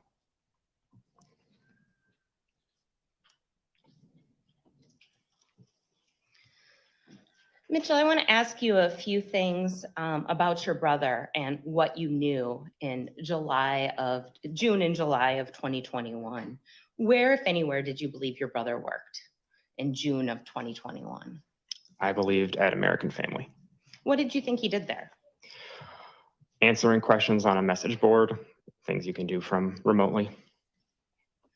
Your understanding he was working from home like most people? Yes. Did you have any understanding about his payment schedule or anything? Dorothy, the property that they're talking about is not the same property where anything happened. This is like it was a vacation cabin. that's like 3 hours north, and he just Yeah, used that as a way to buy time and as an alibi. right. But they never actually went up there, so it's not really relevant. It was just a wild goose chase, Correct. allegedly, according to the prosecution. Like that in connection with American Family? No, I wasn't really told much about that. Did you, when he was arrested in July of 2021, were you under the impression he was still working at American and Family? I was. What, if anything, did you believe about your brother Chandler's schooling? Believed he had not currently graduated yet, but was attending online classes at MATC. And what did you believe he was studying? Renewable resource engineering was the general consensus I had. Did you have any knowledge about when he was scheduled to graduate or? No. Okay. And in June of 2021, your brother suffers a fall. Mm-hmm. Yes. What, if anything, did you know about that fall? I was told that while my dad was home working, he had heard a thud and that he went upstairs to find my brother on the ground next to the staircase, or on the staircase. And did you see your brother in June of 2021? In June, I did, yes. Okay. What, if any, sort of lingering medical effects did he have, to your knowledge? I wasn't aware of a lot. I believe there was general numbness, I was told, kind of during that, and overall tiredness as well. Did you know anything about any potential long-term damage? I don't believe that I was told enough yet. It seemed like it was still under evaluation. And did you know anything about appointments in the future? I actually did. I was told by Chandler during that, between the time frame, I don't remember the exact date, between July 1st and July 7th, that he had an appointment, and he was asking if I could help give him a ride in case he needed one. Okay. Did you guys ever firm up any plans to take him to his appointment? We had offered a ride if needed, but he never ended up needing it. Okay. And do you know roughly what date you were diagnosed with diabetes? If the weekend was June 13th to 15th, it was in the middle of the month, whatever weekend around there. And did Chandler's fall occur before or after or during your hospitalization? After. Okay. Within days? I don't remember. Could have been a week. Okay.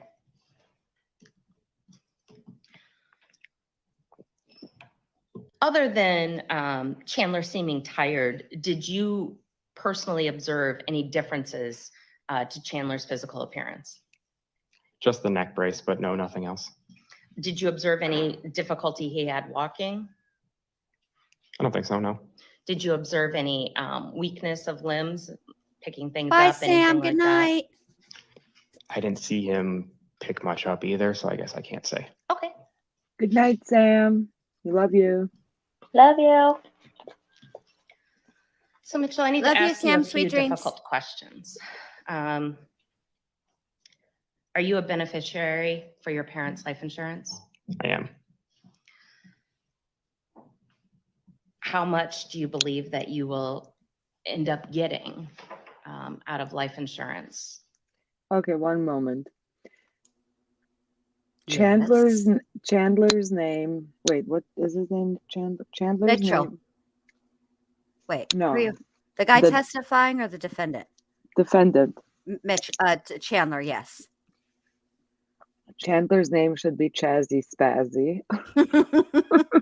I don't. Remember when we were talking earlier about words that you could move around and make Uh-huh. other words? The word is anagram that I couldn't think of. I just remembered now. Oh, That had gotcha. to come out or it was going to bother me. Sorry, you guys. Okay. Chazzy Spazzy. Chazzy, spazzy, chazzy. Spazzy Chazzy. Oh, thank Because you, of their Amy. So Thank sweet. you, Thank you Amy. so The much. policies, it is in the, if I'm remembering correctly, it is in the ballpark of around $1 million. That includes the house as well. Yeah, I don't believe that's including the house, actually. Have you been paid out anything as of today? No. Is anybody else listed as a beneficiary? I believe it went to my mom first. If my dad's death had preceded my mom's, or I guess their policies listed each other as primary, but then yes, also my brother was listed in the same line as I was. And Mitchell, did you have anything to do with your parents being missing? I did not. Going missing? No. And were you fully cooperative in the investigation? Yes. Did you provide a DNA or a buccal sample upon request? Yes. Did you provide proof of work during the first week in July upon request? I did. And did you participate in multiple interviews with multiple different officers? Yes. Nothing further. Cross-examination. Cross. Good afternoon, Mr. Halderson. My first questions have to do with you living at that house in Windsor, Wisconsin. Did you ever live there yourself? I would never have listed that as my address, no. But I have stayed there over weekends. And before July of 2021, you would be at that home 1 or 2 times a month, perhaps, to visit? You know, probably in the ballpark of two to 3, possibly even 4 times a month. Yeah, we visited often because they were close. And would those be overnight visits? Occasionally, yes.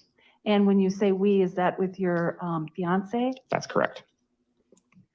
Now, in June of 2021, you did visit there on Father's Day, is that right? Let me rephrase that. You visited there for a Father's Day celebration.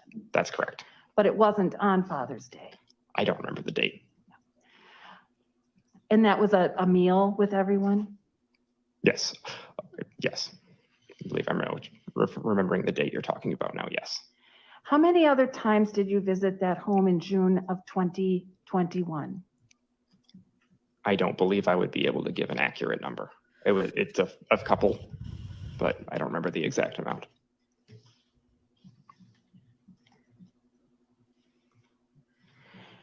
And I hadn't heard that he was adopted. That Did would you, have been the Dr. B? number of times you saw your brother. I didn't hear any of that either. Maybe that'll come in later because we didn't do any looking into this. So, Yeah. There that month as well, in person? That is correct, because yes. You guys didn't get together other times? No. Now you did, or you did have a relationship with your brother online, is that right? That's correct. Mostly playing what are first-person shooter video games? Mainly, yes. Now, in direct testimony, you indicated that your brother was very interested in Russian guns, particularly the SKS, correct? Yes. And that interest goes back several years at least, right? Yes. How many years do you think that goes back? I wouldn't be able to tell you that. A long time. Is that Yes. true?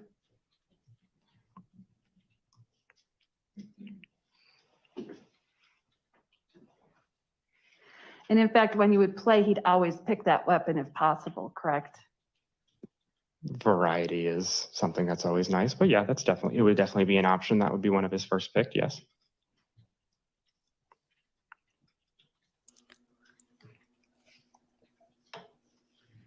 it's in Dane County. It's like Now, I'd like to Windsor ask you a little Lake bit or about the something like that. cabin.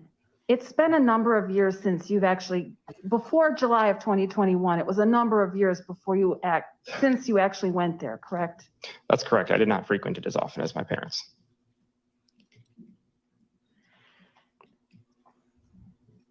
Do you remember the last time you went to the cabin? I don't remember exactly which year, no. But it was probably in somewhere between 3 and 5 years. Oh, you're welcome, Amy. It had been a while. And do you recall going to the cabin ever without your parents being with you? No.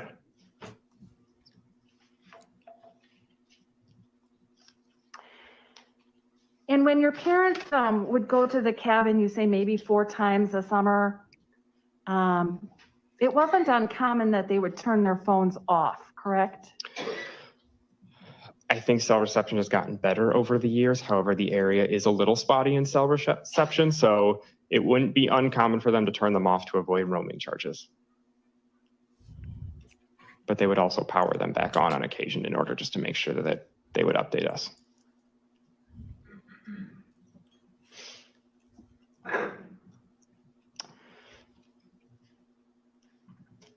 Over the weekend of July 4th, 2021, you weren't concerned about your parents until what point?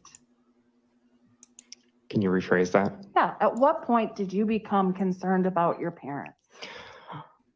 So I was initially concerned because I hadn't heard of them going up. It wasn't to the level of filing a missing persons case until I had heard further from Chandler that he was is concerned enough in order to do that. So my concern grew as time went on. I would say around once that Monday, Tuesday date where they were supposed to return hit, I was definitely pretty concerned. Do you remember talking to Deputy Seeley from the Sheriff's Department? I don't remember that. Do you remember if you ever told Detective Seeley that you yourself were not personally concerned at the time you were talking to Deputy Seeley? I don't remember which day that was, and I also don't remember saying that. Is that something you might have said? Depending on the date, possibly, because as I said, my concern grew over time. So if it was early on, then yes, possibly.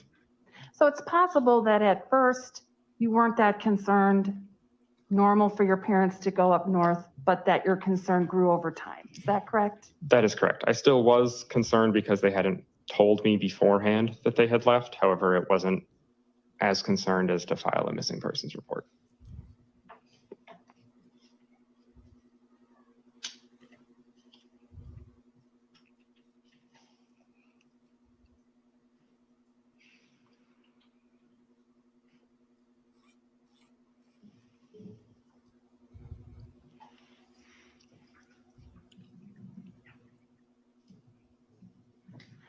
Thank you. I don't have any other questions.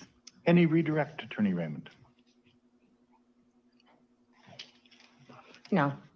May Mr. Halderson be excused and released? He's excused from his subpoena for right now. He remains exempt from the sequestration order, but he remains under technical So subpoena. you would still have an obligation to be recalled if recalled, and thus you have to follow the sequestration as if you hadn't testified so far. Thank you, sir. You can return back to the lobby or the waiting room. Thank you, Your Honor. Judge, I'll note. That was a mistake. He doesn't have to remain sequestered. He can now sit in the audience and watch the trial if he wants to. What do we think, girls? Juror number 1. I am juror number 1. I'm like, how come I always have to go first? Okay. So I know there's a lot of comments made about the whole, he's kind of robotic and detached. And I think that part of that is his personality. Yes, I got that sense too. However, there were points when he did show emotion, in my opinion, mainly in his facial expressions. He, when he took the stand in the first place, he made it an absolute point not to look at his brother, although he passed his brother. When he was sworn in, I don't know if they show it in this, but other witnesses, when they testimony, where they swear in is like, "Hi, Kenny. Where's Kenny?" I mean, he's like inches away from his brother. All right. And I noticed too that when he did look at his brother, when he had to, because he was told to, because he had to identify him, the tone in his voice changed when he was describing what his brother was wearing. And that was the quickest glance in history. And yes, I would say that exactly matches criminality. Welcome. Hey, babe. How's it going? It was disdain. He's angry and you can tell it. But I will say this. I did notice that his expression softened when they showed the big picture of his mom and dad, and the tone in his voice changed when he remembered when and where they were when that picture was taken, because he was actually cropped out of the picture. And I just get the feeling that that the brothers just weren't all that close. It almost seems like they put up with one another. Juror number 2.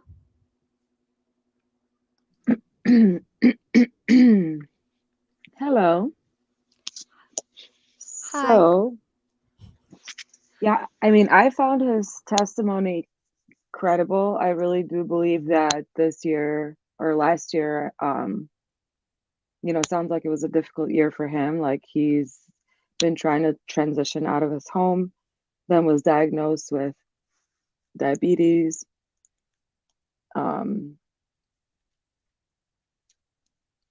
And then he was really starting to trying to start his own family, but then his brother, kind of again reminding me of Grand Amato.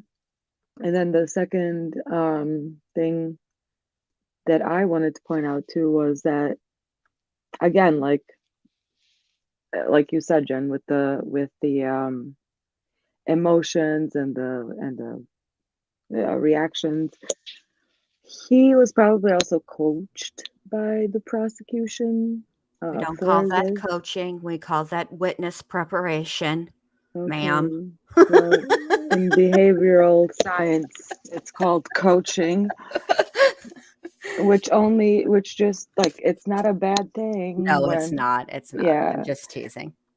And I think it's kind of like I see coaching as kind of like exposure therapy, because obviously, like, this is a very traumatic event. Yes. And what what coaching really does is it just really gets them into a place, to a state of mind where they can repeat the trauma or the traumatic event in front of a court Right. with cameras. Mhm. And the perpetrator sitting so close to you and being able to see them and talk about your parents who were just dismembered Correct. in their home. It's like, I don't know, it's a difficult testimony. It would And be. I think he did pretty good, I think he did too. Hmm. He kept his composure and maybe was a little bit anxious and nervous, but I mean, that's understandable. Yep. Juror number 3. That's me. Yes. Um, I don't know. I agree. I feel like by the time it gets to me, you guys have already said everything that's great. But I don't know. If I was him, I'd probably be on a couple Ativans and a couple, who knows what I'd be on. But he seems robotic, but he does have those emotions, and I feel like there's a lot of nerves on top of it, like knowing that this is going to be like televised and stuff. Like, I don't know. I think he's doing good. I think I think that there was a lot going on in the family though that that we just don't know about yet. Like, I can Mhm. see some possible like physical abuse maybe from the dad, maybe some covering up from the mom. I don't know why I get that vibe. I just feel like, yeah, I don't know. Because the way that he Interesting. described them in the beginning was kind of oldish. Like, Well, not the way I would describe mine. yeah, but we're girls. And I thought about that too, because we talked about this earlier today. Chandler is close. Well, my middle son, my youngest son, is the same age as Mitchell, but the things that my youngest son likes to do actually reminds me more of Chandler, and Mitchell reminds me a lot of my oldest son. And I think that if my boys were to describe me, I don't know that they would be mushy. I'm a girl and I'm not mushy. You see how I act. I'm not sure how Yeah. you know what I'm saying? So I feel like it's possible that maybe there is something there that I didn't consider or haven't seen yet. I don't know. I mean, Yeah, I it don't know. is, you know. There's just there's a vibe, something that I get Mhm. about like the dad was the ruler of the household, and Mhm. maybe I don't know. I can just see maybe the dad being like the same way, but I not mean, really yeah. showing too much emotion. Like yeah, not demonstrative, not like a hugger. Yeah. That makes sense. I Yeah, just it's yeah. What were you gonna say, Dr. B? nothing. Or I was trying to pay attention to the cross-examination because I wanted to see if any of the questions would give us a clue into what the defense is, what their theory is. Mhm. So basically, they were really trying to figure out how often Mitchell goes to the house, which he said he's pretty much there like almost every other day. He spends the night there sometimes. And then they honed in on the Russian descent guns again. So I'm wondering if they're going to try to essentially, pull well, it wasn't us, but there were other people who had access to the house and opportunity and blah, blah, blah, Right.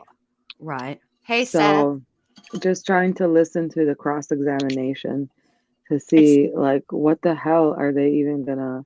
it's difficult to ascertain where they what they plan to do, what their Hmm. for their defenses. I'm really anticipate. I'm anxious and in anticipation of what the defense is going to be, because after Mitchell testifies, they put on a series of family friends.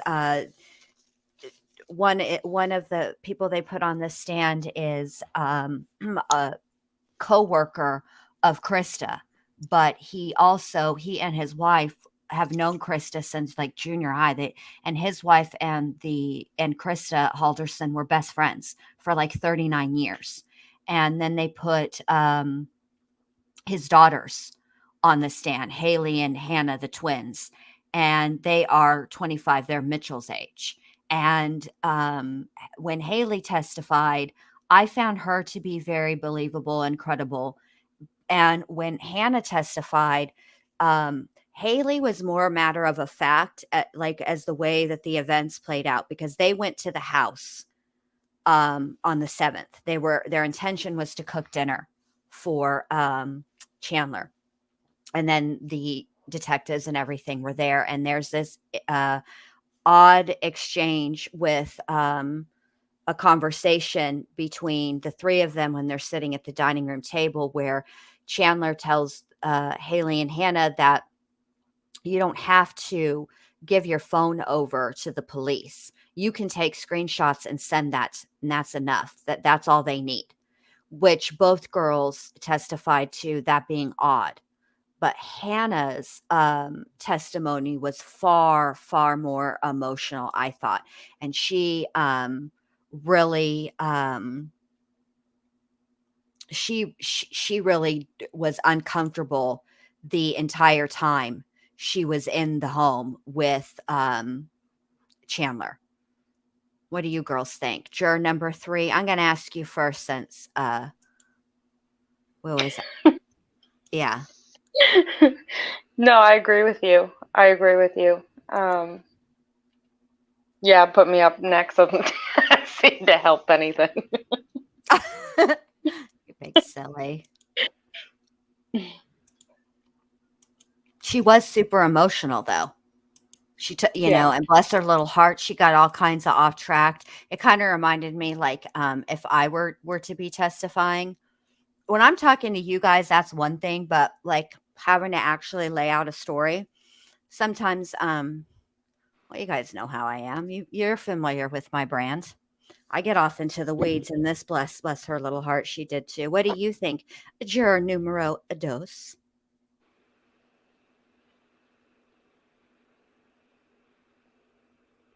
Question? Huh? I do what? Did someone ask a question? I did, yes. What was it? What did you think about Hannah and Haley Hildenbog's Hilden? Oh my God, I wrote it down. Hold on, let me get it. Hannah and Haley The twins. Hilgendorf, the twins, What twins? the sisters. Remember the nurses? They testified, The second one was like a ball of nerves. and Poor thing. she had the prosecutor confused. I Remember? don't think I've He's seen like, this. can you repeat the question? And the chick's like, I don't even remember what I asked you.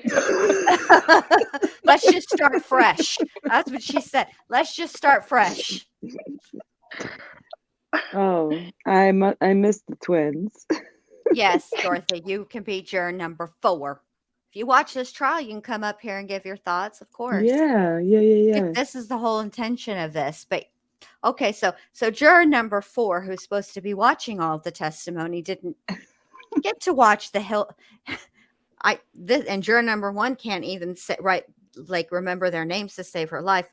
The Hilgendorf twins. So yeah. All right. Then after that, who else was important? I wrote everybody down because then I thought of a better way to do it. So hold on. Let me read here. Let me check my pictures. Are we still on day 1 or are we like just? Yeah, we're on day 1, but we're going to skip ahead. Yeah, let's just do that.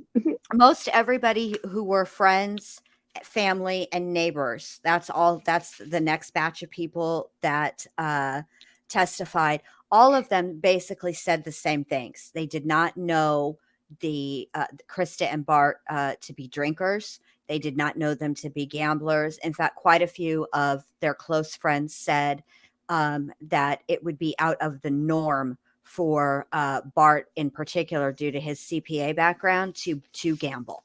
He just wasn't a risk taker with his money, and they were working on renovating the house, but they were doing it themselves. So then who else is important? The neighbor with the prison type video cameras. Yes. So then there was a neighbor that testified, her and her sister. So the neighbor's the one that lived there, but the sister was there as well, and she worked out of the home, and they had a very elaborate security system installed by the woman's son, who worked at the prison as a prison guard.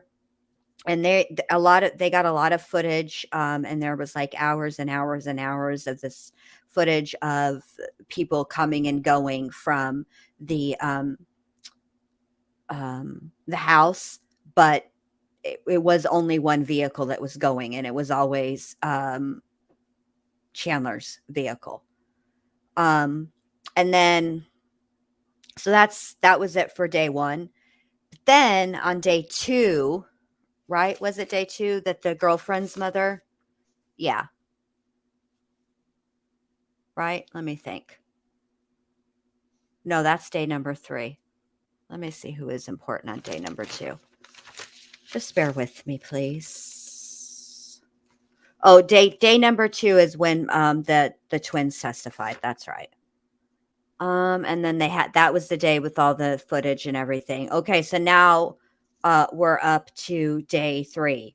And that is when Dulce Mellander testifies, and she is Chandler's ex-girlfriend's mom. Oh, thank you, Seth. That's very sweet of you. I appreciate that very much. Thank you. Do we have her testimony to play, ladies? Which one? The mom's? Yeah, Dulce's. Yes. I have that one shared in the thing. Okay, perfect. So Dulce is the ex-girlfriend's mom. Remember what we heard from the opening statements. That's where Bart, his body was found, or his torso parts, his body parts.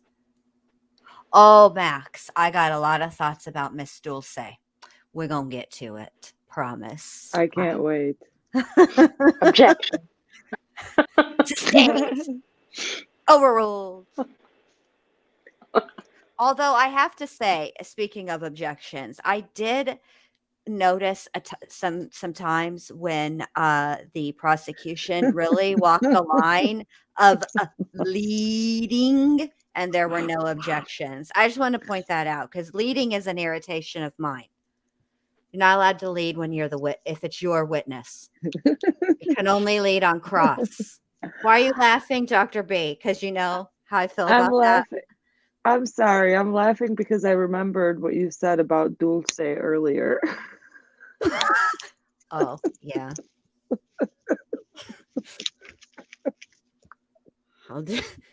Okay, look, I'll just tell you guys. So I can't. here's what happened.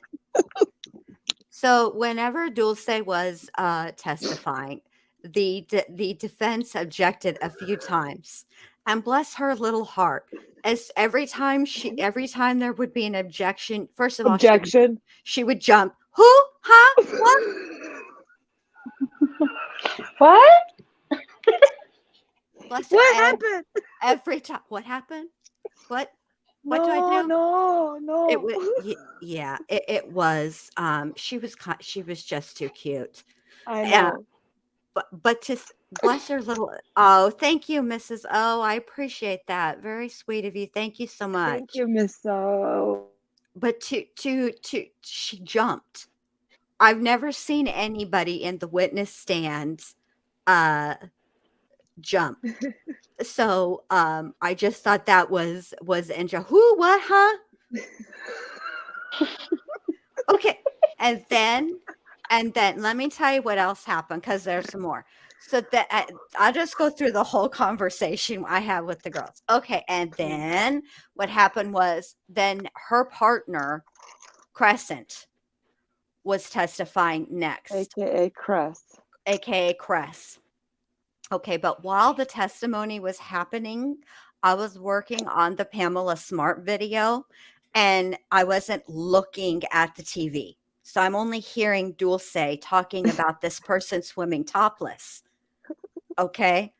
And I was not understanding that she was saying Cress. I thought she was saying cat. So then which is the girlfriend's name. So then when they put Crescent up on the stand, as she be talking about swimming topless. Now, you know, that caught my attention. So your girl here turned her head and was quite shocked at who was the woman. I missed that whole part in Dulce's testimony because she kept talking about her being upset to see Cress swimming topless with Chandler, and I thought she was talking about her daughter making her uncomfortable that she's topless swimming with her boyfriend, but that's not who was swimming with the boyfriend. And then it all kind of clicked, and I was like, oh, okay. Yeah. Like she was done. She was done. She's like, Chandler, you've been fucking around outside doing God knows what, and this is topless swim time. All right. I took a peek. I didn't see his ass, and I got my ass into the pool. Period. Exactly. I like Cress. I did too.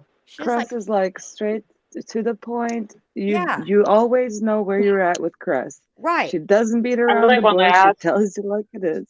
You feel comfortable taking your mask off? No.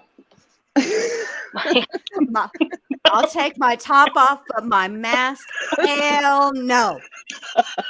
The mask is where I draw the line. I got standards. Hell no, I ain't taking time. I don't know where you fools have been. No, I love Chris. Yes. it was the whole Just story blunt. was No. like super awkward, and I couldn't reconcile it in my brain. Y'all should have seen the look on my face. I even addressed the cat. I said, Alice, are you watching this? And she looks at me like, bitch, no, I've been asleep the whole time. I don't give a fuck about this shit you watch all day. Stop waking me up and asking me stupid questions. I had to rewind. I was like, what has happened? What a mess. It's like 2 minutes of testimony. It's not even like, but for me, I missed the whole plot. I was like, I was very confused. Oh, I knew as soon as Crescent walked and sat down into that witness stand, I was getting my popcorn because we were about to hear everything. So then I had to say, okay, that's the real reason. Well, part of it was because I was sick, and I'm still a little bit sick, but I had to focus I couldn't do two things at once. So I had to stop that Pamela Smart video and watch the rest of this testimony, because I just, I rewound. Don't worry. I caught it. Now I'm all up to speed. All the synapses are firing. Okay, What? great. Huh? Let's go back to yes, let's go back to Dulce. You think that was a demon? I think her name is Dulce, like candy, not Dulce. She's not El Duce. Come back from the Cobain. Come back from Lake Love. Way on the farm now. Way on Crescent's farm. Speaking of demons, El Duce shows up. What's up, homie? Nice to see you. Let's see.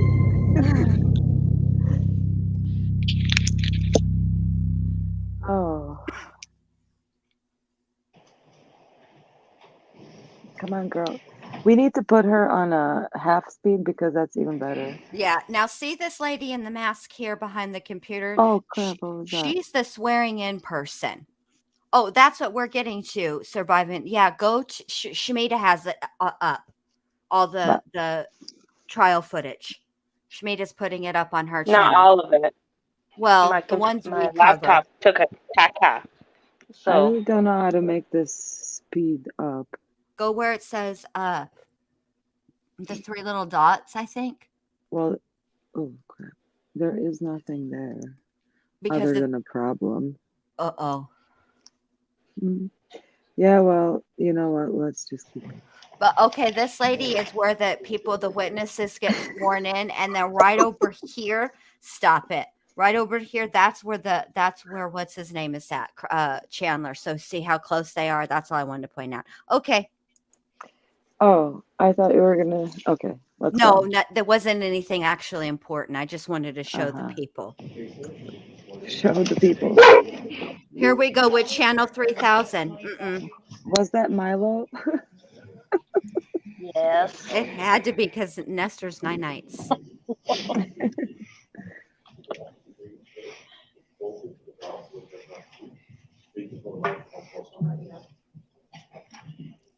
There's Ms. Chad. Mellander, good morning.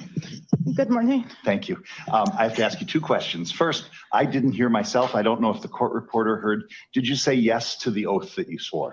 Oh, I did. Thank you. I say yes. Thank you. With the masks and with the being nervous, I'm sure it was hard to tell. I wanted to make sure the record reflected that.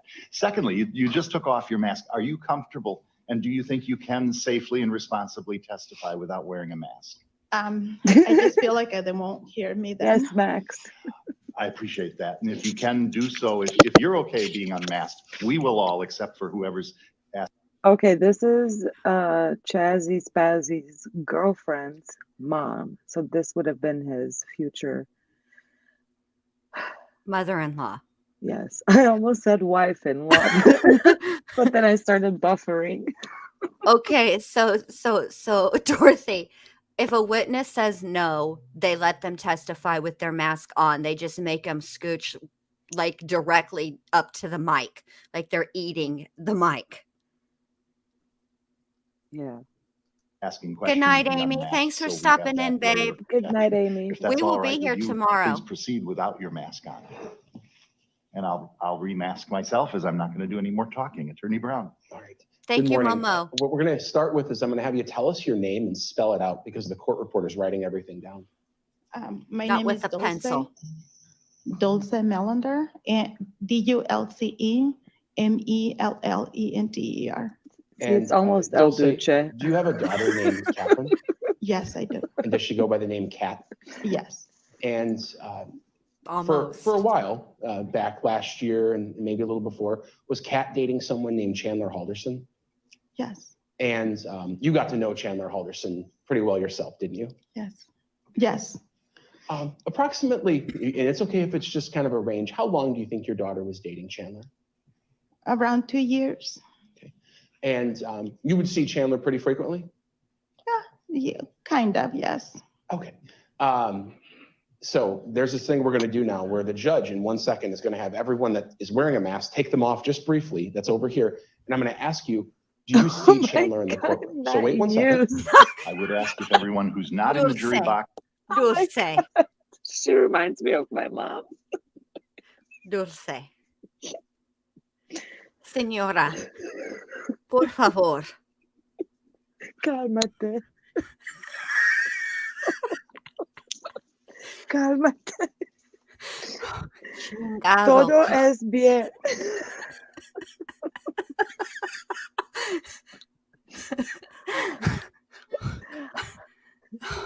I can't. I don't think we're Just gonna. tell her, what you mean, hey? I never hit your car, baby.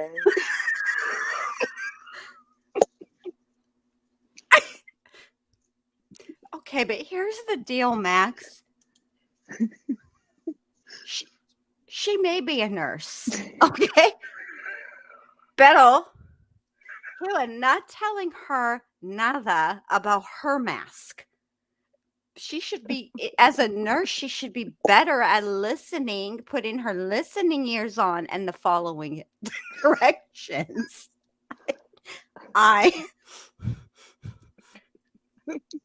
Listen, and if anybody out there in the YouTube lands knows Dulce, I say this with love. I like Dulce. Oh, for sure. Dulce, You know, this is at our hearts are correct. with you and for you and your daughter. And this is Yes. terrible, terrible. It is. It is. And we're the type of people that need humor to make it through awkward situations and trying times. That's our coping skill. Yours is to put a mask on when you're not asked to. But okay. You know what, though? What This though? ain't even funny. It's but not. but this is like, let me tell y'all, Tell me. this is what it means to be an immigrant in the United States. Because when I hear loud, sudden noises, I put my mask on too for no goddamn reason. So El Duce, Dulce, Miss Mellander. Let's all put our masks on. We're Carrie. instead of the regulators, mask up. Would lower their mask for the count of 3 so that the witness can observe She everyone's looks like she's faces. going to 1, cry 2, any moment 3. now. Go ahead and Like replace your she's masks, not please. on the stand Ms. in Mellander, do you see Chandler in the Wisconsin. courtroom? She's on the Yes. stand Can in you tell me where he's sitting? Guantanamo Bay. What his clothes are today? He's wearing a blue tie and kind of white. And is he sitting to my left over here? Yes. He's wearing I'd ask her clothes. You will. Bless it. Your daughter, in the course of dating Chandler, sometimes stayed with you and sometimes she had her own apartment, right? Yes. Okay. We're all and wearing what types masks. of things Yes, would you do Dorothy. when If you would want to see be with Chandler the cool while they were kids, dating? you'll wear your mask. He will cook. We will cook, or we will be order beat-ups. B-Dubs, Buffalo Yeah. Wild Wings? Yes, yes. And would you see him every day or every week or a couple times a month? Wait a minute. Another time she caught my attention. She's so nervous, right? And then all of a sudden she busts out, "We order B-dubs." It's like, what is vodka for really? Yeah. Well, that's what I was thinking. I thought she said we ordered beat ups, like go beat this motherfucker up. B-dubs is Buffalo Wild Wings. I Max, heard that. I'm answering Max. I heard that afterwards. I read Max's thing wrong too.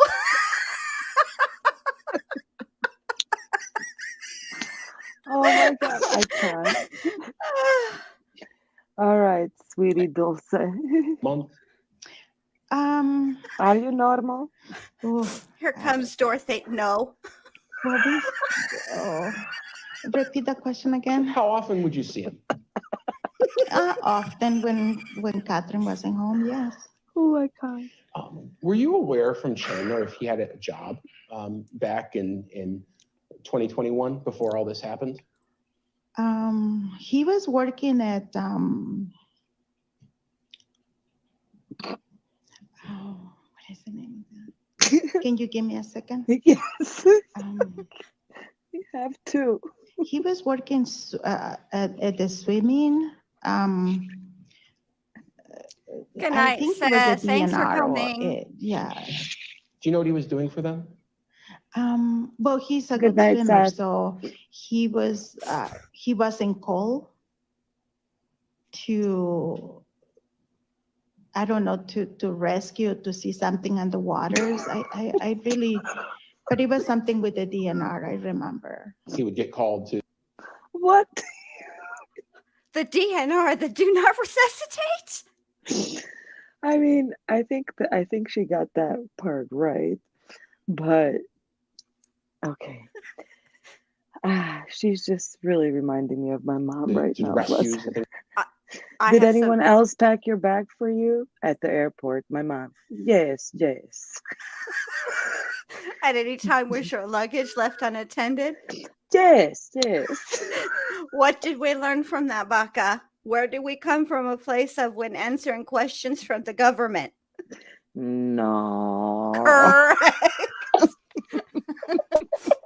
No, Peter, no home. Things like that. Yes. Very, I think it was very, yeah. At some point, did Chandler get another job that you were aware of? Oh, yes. I took, yes. Tell me about what job was that? That was the American Family Insurance. And what sticks out to you about remembering about Chandler working at American Family Insurance? Well, I took him out to eat because he got the job. But he was he had people, a group of people, they were putting on for him.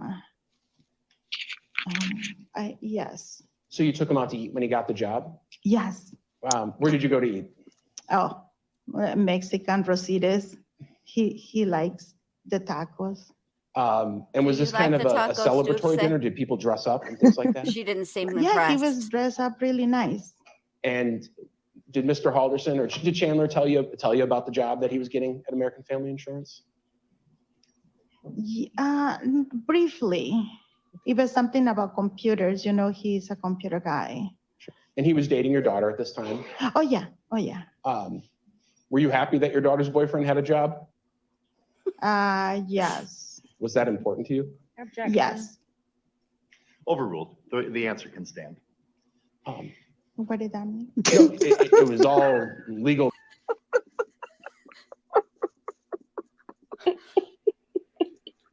This is an example of a witness who's not been prepped, i.e. coached. What does that mean? Now listen, you guys know that I'm a Latina and I love my people, okay? But she's one syllable away from saying, that's okay, another quail salami in the morning. I mean, like, seriously, I'm not, yeah. I'm crying.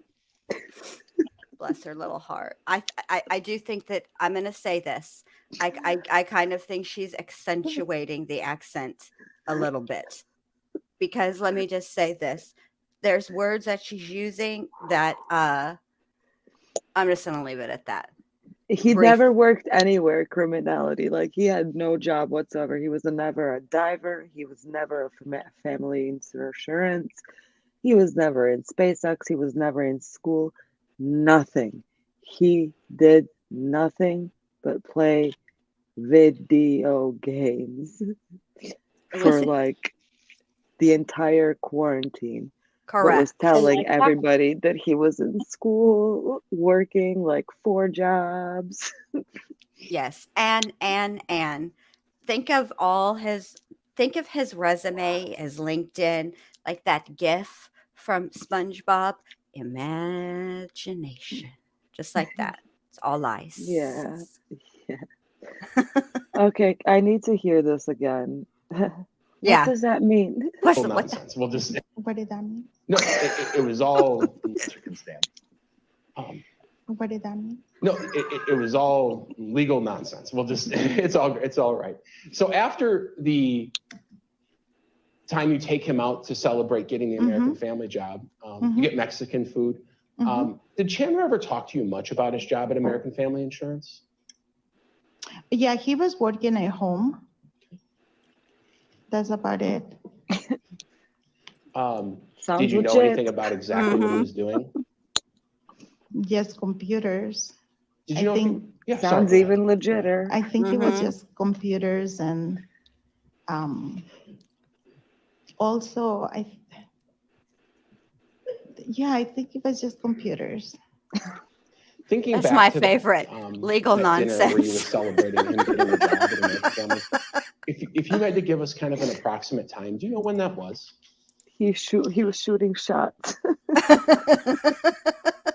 I think it was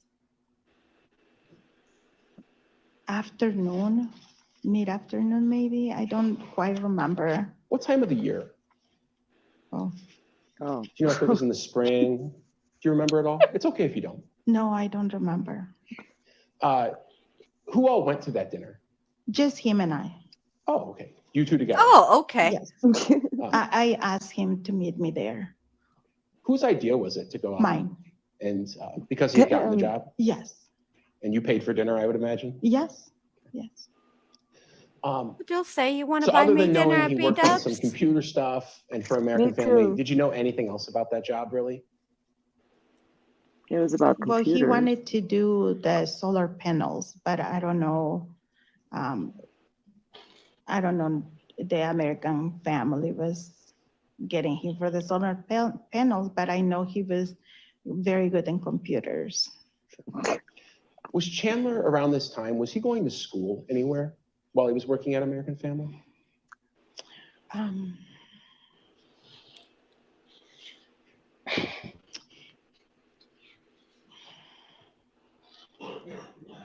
It seems like she's torn. She doesn't want to say anything bad about him. Because he was going Everyone to likes tacos criminality. So he was needed a credit to go to UW, I think. Because Catherine's I think. Did Chandler talk to you much about going to school and what classes he was taking? No. It was one class that he needed to graduate. He was about to graduate. You just said that. Come on now, Dulce. Come on, Dulce. Come on, sweets. He just needed one credit to graduate. So he was gonna graduate? I think so. I mean, yeah. I was gonna say something else, but I'm gonna just bite my little tongue. Are you telling me you're practicing self-control?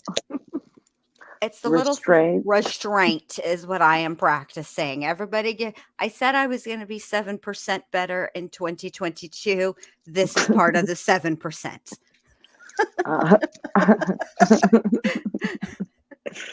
Come on, Dulce. Dulce. Going into kind of the late spring of last year, so May and then into June and maybe the summer into July, just before everything started, that bad happened, did Just before Chandler everything get a went new to job shit. somewhere else in the country? Your Honor, Yes. I'm sorry, but can we approach real quick? Okay. We're going to have a conversation that nobody else can hear, so we use this white noise.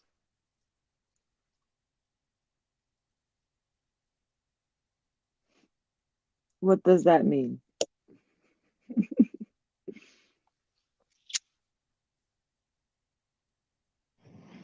Can I? That's hand sanitizer, though. We're not going to drink that. Yeah. Here, no, we have a bottle of water, Judge, right here. Oh. Sorry. You know, they make these look like water bottles. I know. We got to get rid of it. That's a safety hazard. That is a lawsuit waiting to happen. Oh my gosh. Dulce. Dulce, cálmate. Ow. She said, I'm gonna drink.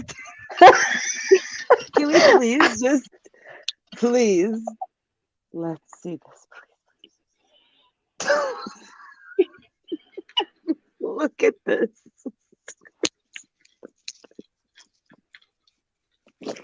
We need a title for this one.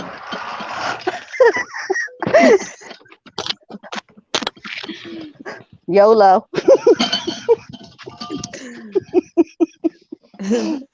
When your girlfriend gets in the pool topless, you're like, damn, girl. Oh, bless it. She went straight for that hand sanitizer too, but I have to say something on this just real quick, a serious note.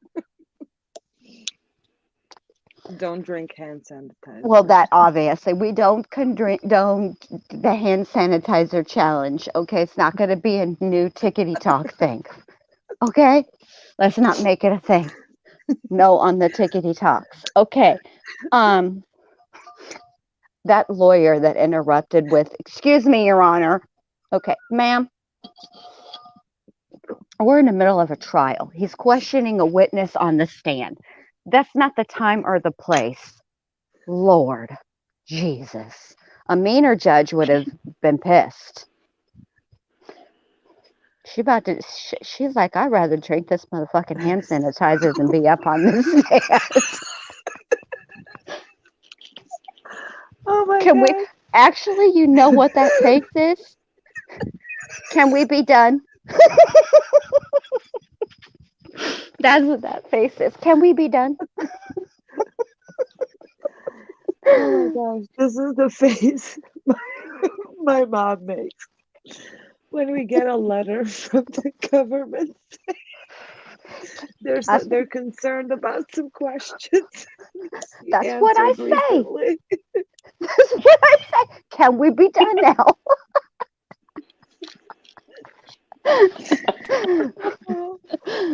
Oh, I'm crying. Okay, Dulce, come on.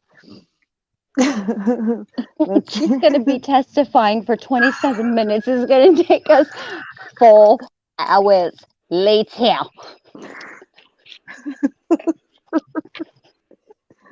Oh, okay, here we go. Buckle up. Buckle up.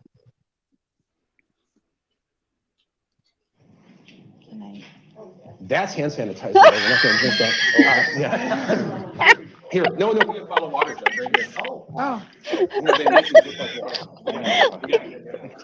Oh. It's like telling the toddler. I must take all the sanitizer.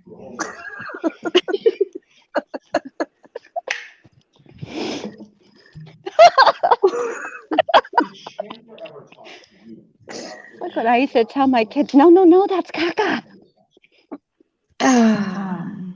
Yes. And where was that job? All right. In Florida. In Florida? Florida. He was supposed to get samples, but I don't know of what. Oh my gosh. But he was going to Florida. Florida. Yeah. Did he tell you what company it was? You know the very pricey cars? The very pricey. It's a very Lamborghini, pricey car. I don't know the name of the Ferrari, car. Tesla. Tesla. Tesla. Oh, like $50,000 car. Tesla, yes. But I think Tesla has another company that Mhm. is from Tesla. I don't remember the name. I'm sorry. SpaceX. Did Chandler share with you personally? And I know he shared a lot with your daughter, but I'm asking kind of what you knew just from Chandler. Mhm. Did he share with you any details about what his job was? And what he was doing? He was going to get those samples, and he also was working for the solar panels too, because I think it has something to do. It's kind of an engineering job or something like that. Yeah. The job with what it was? Yes. Yes. Did he tell you, you personally, you'd be making more money or less money? Did you talk about money at all about that? But he says that he will have a good job. It will I mean, good considering money. he was Yeah. making no money, any money would be good money or better money or more money, but okay. It was an apartment that he showed me. How did he show you? In his cell phone. Did he say he had a car or anything like that? Yes. Yes. Tell me what you knew about that. for Chandler. Well, Catherine has my car. And He didn't land the I job say that, surviving the storm. Catherine, is He you guys was need a lying. car, take my car. And the three of us, we were God. talking about How can he Um, just come up with this? the car in the apartment. It's And that COVID brain. Bless her heart, he's talking to a woman who just damn near drank hand sanitizer. I feel like I'm sorry. She just burped. Listen, And and this is not to make fun of her, but she was so polite about it.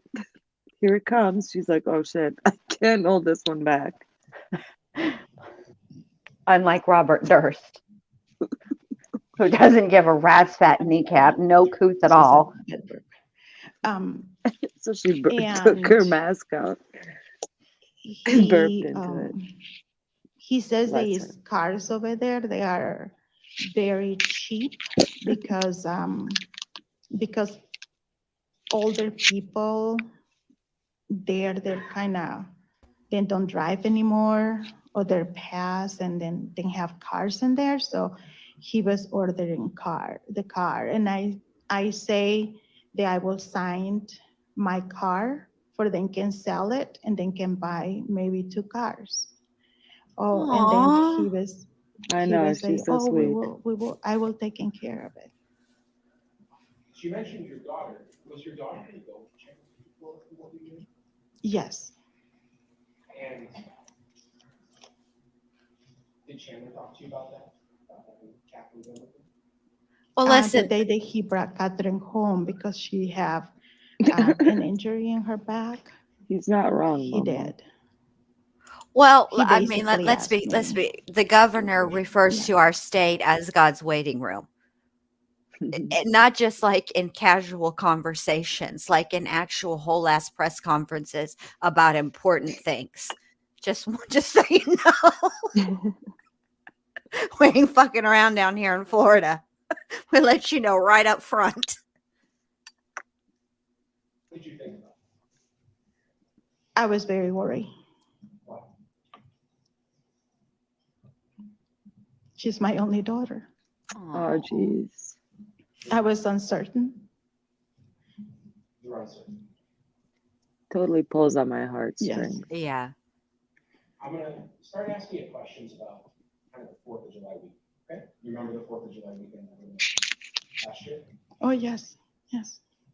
On the 4th of July weekend, there were some plans to get together, right? With Catherine and Chandler and other people, right? Yes. You were living here in Madison at the time, right? Yes. But was he your fiance? Yes. Chris Yes. has a farm kind of in a rural area of Dayton, right? Yes. So it's Chris's farm, but you're engaged. Yes. We got engaged in May. In May? Yes. Good for you. And Aw. Cress lives in that farm with her. Cress seems like Yes, she's awesome. Yeah. So I live part-time there, yes. Judge, Oh, sorry again. Can we approach? look. Why you gotta be so? Look at what you did to poor Dulce. Judge.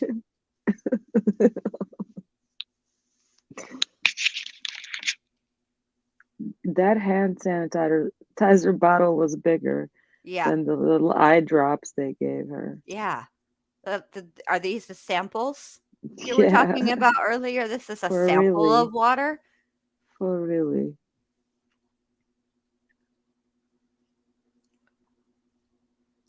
And one thing we have to keep in mind, although there's moments of levity in this situation, obviously. Here Ooh. goes the white noise. Thanks, Judge.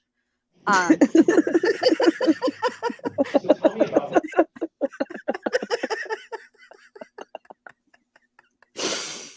is the fact that I think a lot of the reason why she's so upset about this is because her daughter was about to take off to the Florida with Mhm. this dude but more not just that he used their farm to Dispose. dispose of Yes. his parents, well, his dad's body. And so Part of it. can you even imagine?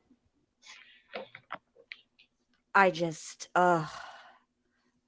bless her little heart. Yeah, the Florida. Surviving the storms. You know how I roll. The YouTubes, the tickety talks, the Florida, the Facebooks. Come on, you're not The Canadas. the Canadas, the Canadians.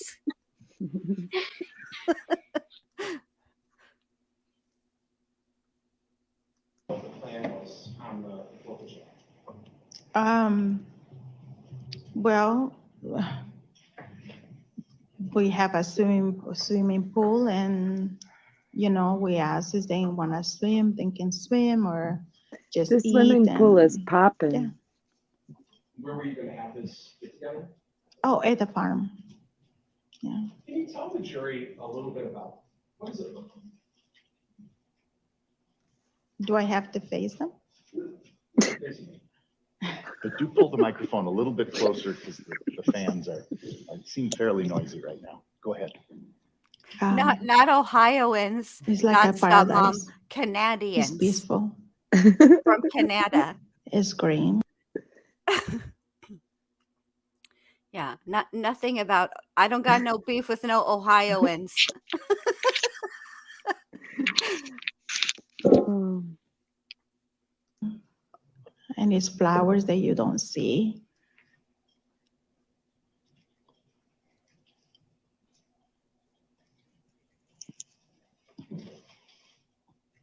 It's just beautiful. So the 4th of July weekend, who all went to the farm?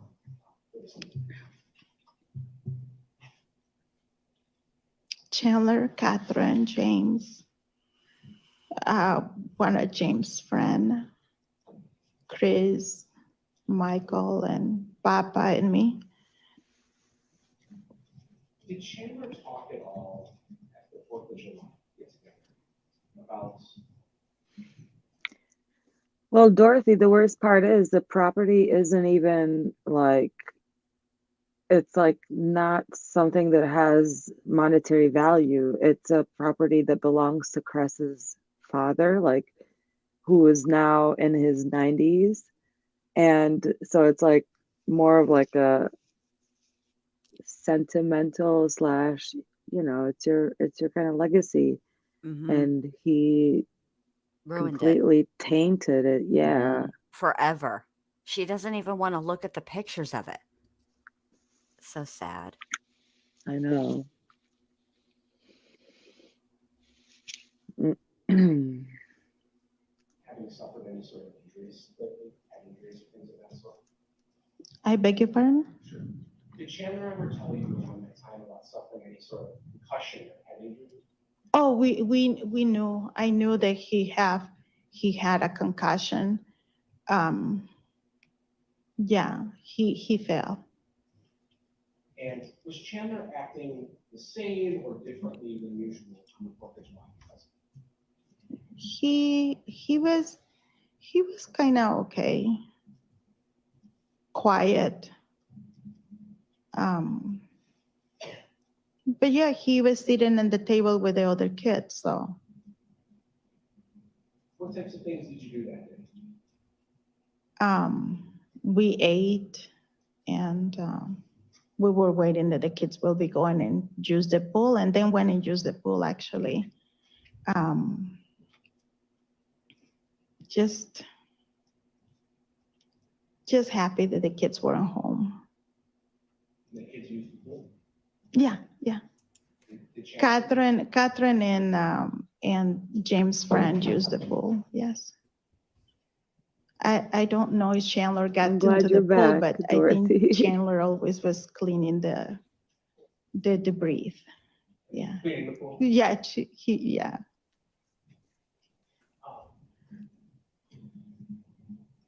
The next day, do you know if Chandler went back to the farm on July 5th, which would be a Monday? Yes. And how did you become aware that Chandler went back? Because Catherine texted me. Did you then go off the farm? I fly to the farm. Yes. Why do you fly to the farm? That's okay. How did you fly to the farm, first of all? How are you going to skip to the why, Mr. Prosecutor, without asking how she goes about flying? Well, yeah, like there should have been an objection right there. Foundation. Hello, this is be the time for your judge outburst.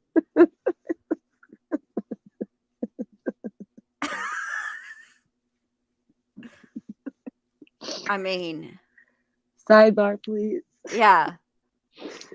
Yeah, Allie, he's claiming not guilty. Yeah, not guilty. I was just worried.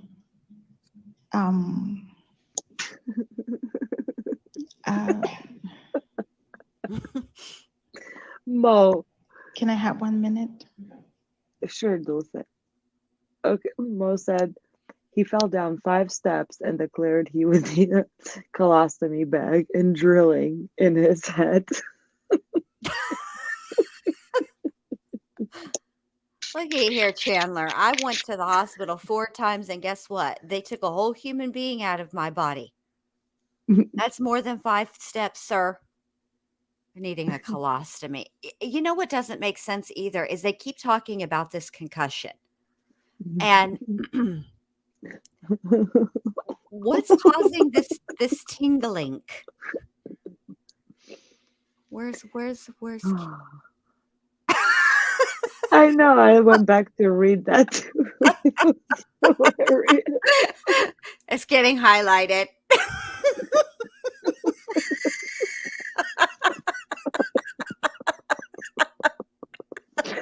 Dorothy, take the mask off. We had our moment with Dulce. Yeah. Oh my goodness, that is hilarious. Well, Dulce just asked for a minute, so I really need to see what this minute is all about. Yes. I really need, because I'm on a cliffhanger right now. I know. Hit it. There's another bottle of water on the floor. Oh. I know there's a small. Okay, what just happened? She wanted more water. Yes. She wants to go to the bathroom. Yes. Do you think that you need more than just a few moments outside of the courtroom? Just a few minutes. Okay. Right. I'll go ahead and excuse the witness. Don't talk about your testimony with anyone, but you can go back to where Ms. Brown is in the vestibule. Go right this way. You forgot your mask. I'll grab it.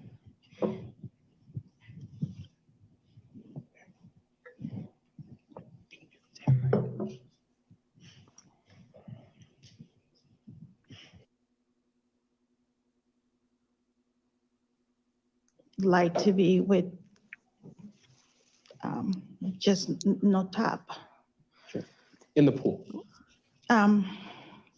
That's why she freaked out, poor thing, because she had to testify about her partner being topless in the pool. So Bless she their was little embarrassed. hearts. Yeah. Poor thing. To go to the pool, yeah, she just put her shorts to go to the pool. Okay. And no tub. So I was worried that he might. Prior to that day, when you found out that Chandler was maybe going out there by himself, are you aware if Chandler had gone out to the farm much before by himself, alone, without Kat?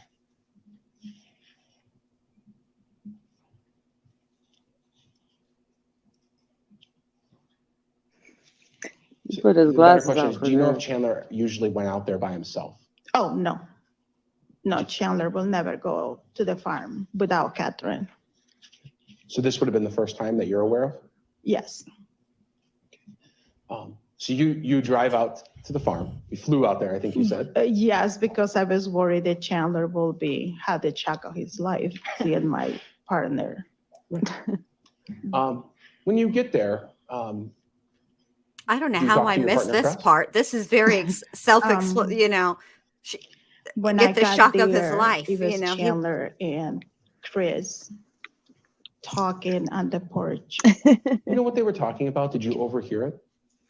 But I opened the door and Chandler looked like sad, kind of sleepy, like, you know, those, like, I don't know. He did not look okay to me, but I didn't hear what they were talking until Chris says there was some news. Okay. There was some news. Some noodles. Do you know what the news was? Did I thought you did you hear said Chandler some talk about nudes. it? What was that news? That he didn't get a job. Which job? The one in Florida. Okay. Do you know why he didn't get that job? Because he couldn't. He was supposed to be there, but his brother got sick, so he couldn't go. And the next time he fell and couldn't go, and I think they couldn't hold the job anymore because he can't go. He couldn't fly to Florida. Because of the fall? Mm-hmm. Okay. The concussion, his concussion was really bad. Okay.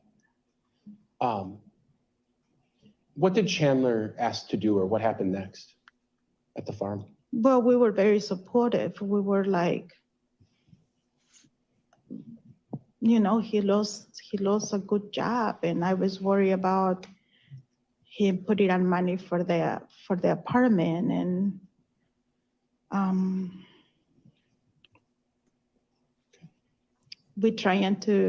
Chris and I were trying to find out how can we help him because he looked really, really like down. And did you all stay together, or did some point Chandler go somewhere else on the farm? We were talking, and then after that he basically excused himself to go swimming. Okay. And did he go by himself, or did you go with him at that point? No, he went by himself. Okay. What did you and Cress do while Chandler was swimming?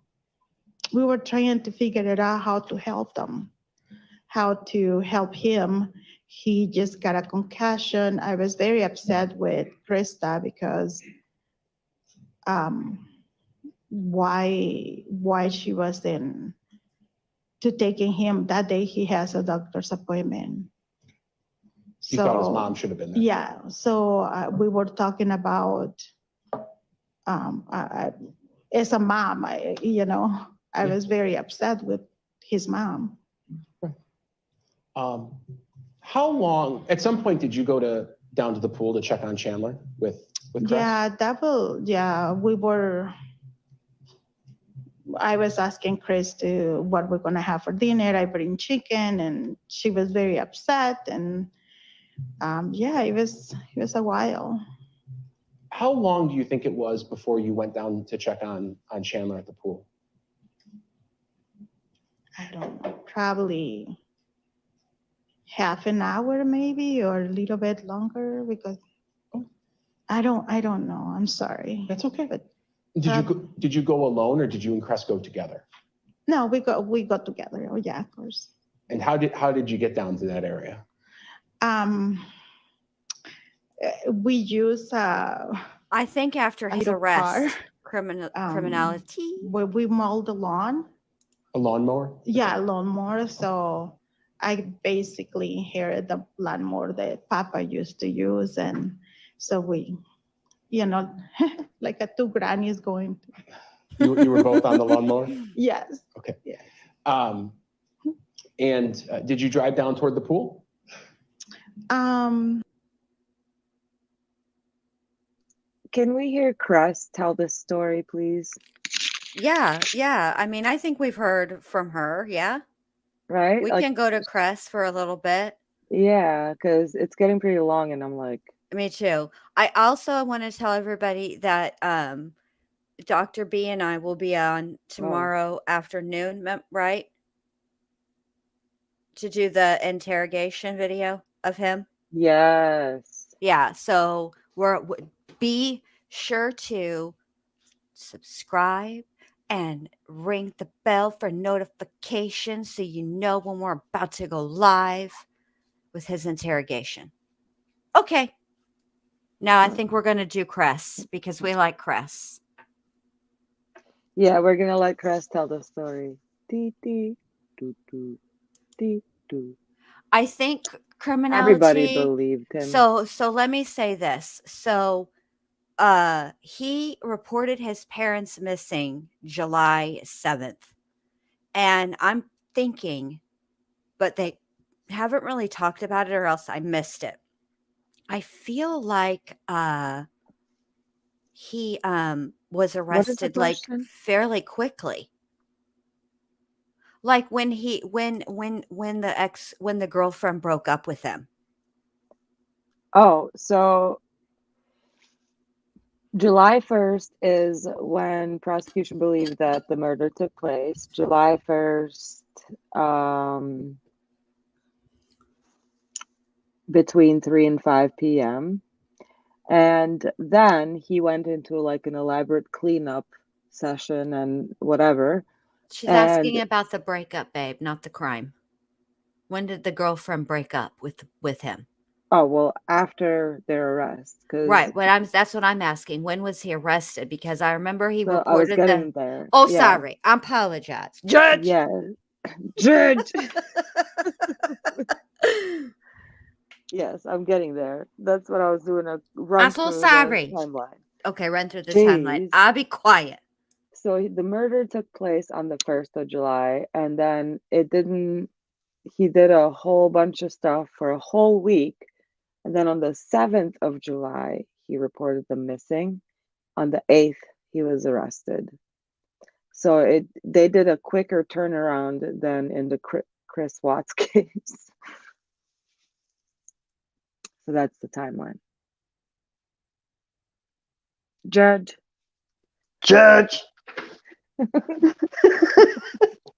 That's what she sounded like, man. Came in like a whole wrecking ball. Judge. So abrupt and rude. I'm going to let Cress talk, and I'll be back. Yeah, I'm going to have a cigarette too, so we'll hit it. Hit it. I want to rock right now. I'm the basin I came to get down. What's the rest of it? I'm not internationally known, but I'm known to rock a microphone. Now that's going to be in my head for the rest of the night. You're all welcome. There's Cress. Go, girl. Oh, yeah, here we go with the mask part. Are you comfortable taking no mask off? No.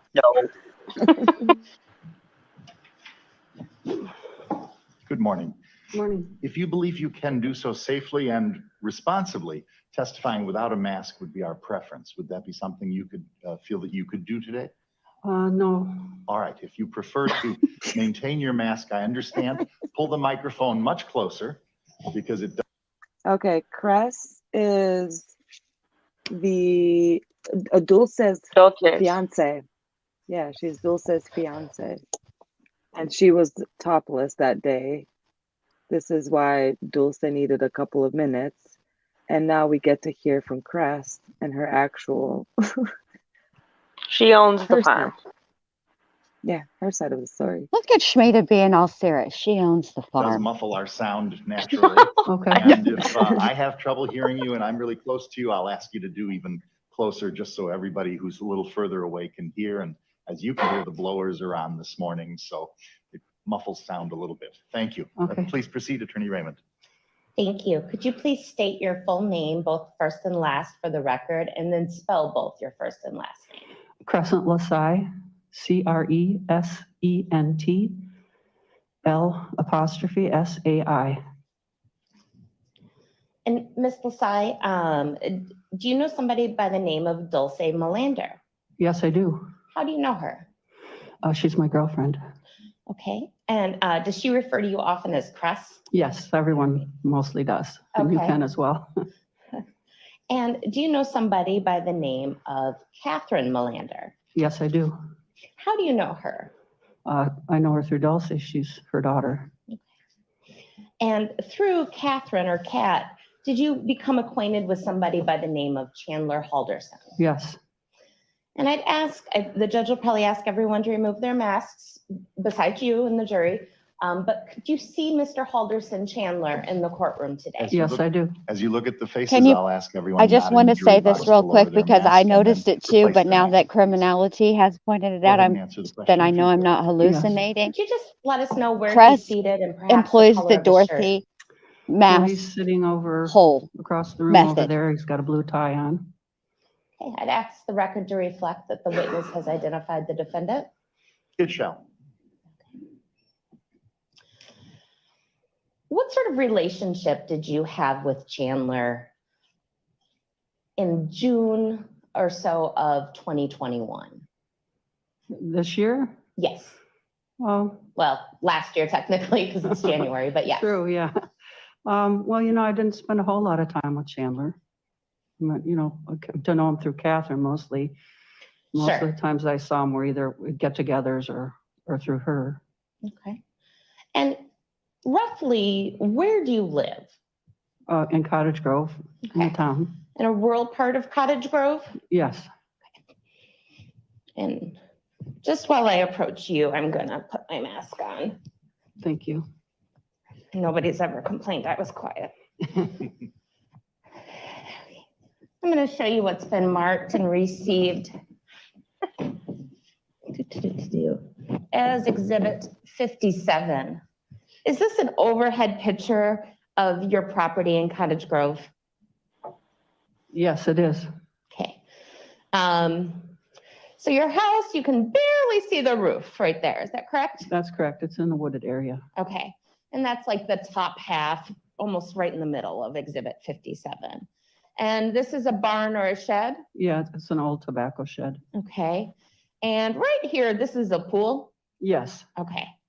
And all of this wooded area, is that your property? yes, And there's more property over here that's not shown. true. That's correct. What is on that property? You mean the part that's unseen? Yeah. It's all grassy area. It's in a CRP program, a set-aside program, so it's just for wildlife.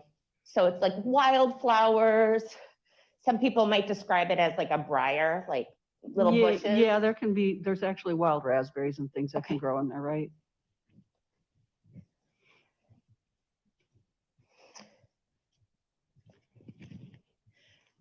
Before July 4th weekend, how many times approximately had Chandler been out to your property? Ooh, I couldn't say exactly. I could give you an estimate. Sure, an You know what? estimate is just fine. Like 10 or 12 times maybe. Okay. Is there room for And tater did he ever tots, come Dorothy? out there prior to the July 4th weekend by himself, or was he always with somebody else? He always was with someone else. He'd never come out there alone before that I'm aware of. Okay. And generally, I assume that was his girlfriend, Kat? Yeah, she was always with him. Okay. And prior to July 4th weekend, what understanding did you have as far as what Chandler did for a living? Well, what I understood is he'd gotten a job at American Family. He was working there as far as I knew. And did you have any understanding as if he was attending school or not? I knew he had been in school, but I didn't know if he was going to school recently, but I knew he was in school. He was getting ready to graduate. Okay. Do you see Chandler Halderson over the July 4th weekend? Yes. And what day did you see him? On Sunday. So July 4th itself? Yes. How did Mr. Halderson behave on that day? Well, he kind of seemed a lot not like himself. Can you describe that? What do you mean by that? He just seemed kind of off, like kind of weird, actually. Okay. I mean, I remember asking him how he felt, because he just kind of seemed. Okay. You asked him how he felt. What did you remember how he responded? Yeah, he just said, "Oh, I'm doing okay, or I'm doing the best that I can," and because he had an accident, he fell down the stairs or something. So I thought maybe it was because of the accident that he was acting off. Sure. Was he displaying any physical symptoms on July 4th? Not that I saw, no. Okay. Was he wearing a neck brace at all on July 4th when you saw him? No. Did he act in any way that he seemed like disabled? Did he have any trouble walking or anything like that? No, I didn't notice that. Okay. Did you have any one-on-one conversations with Chandler on July 4th? Yes. Tell me about that.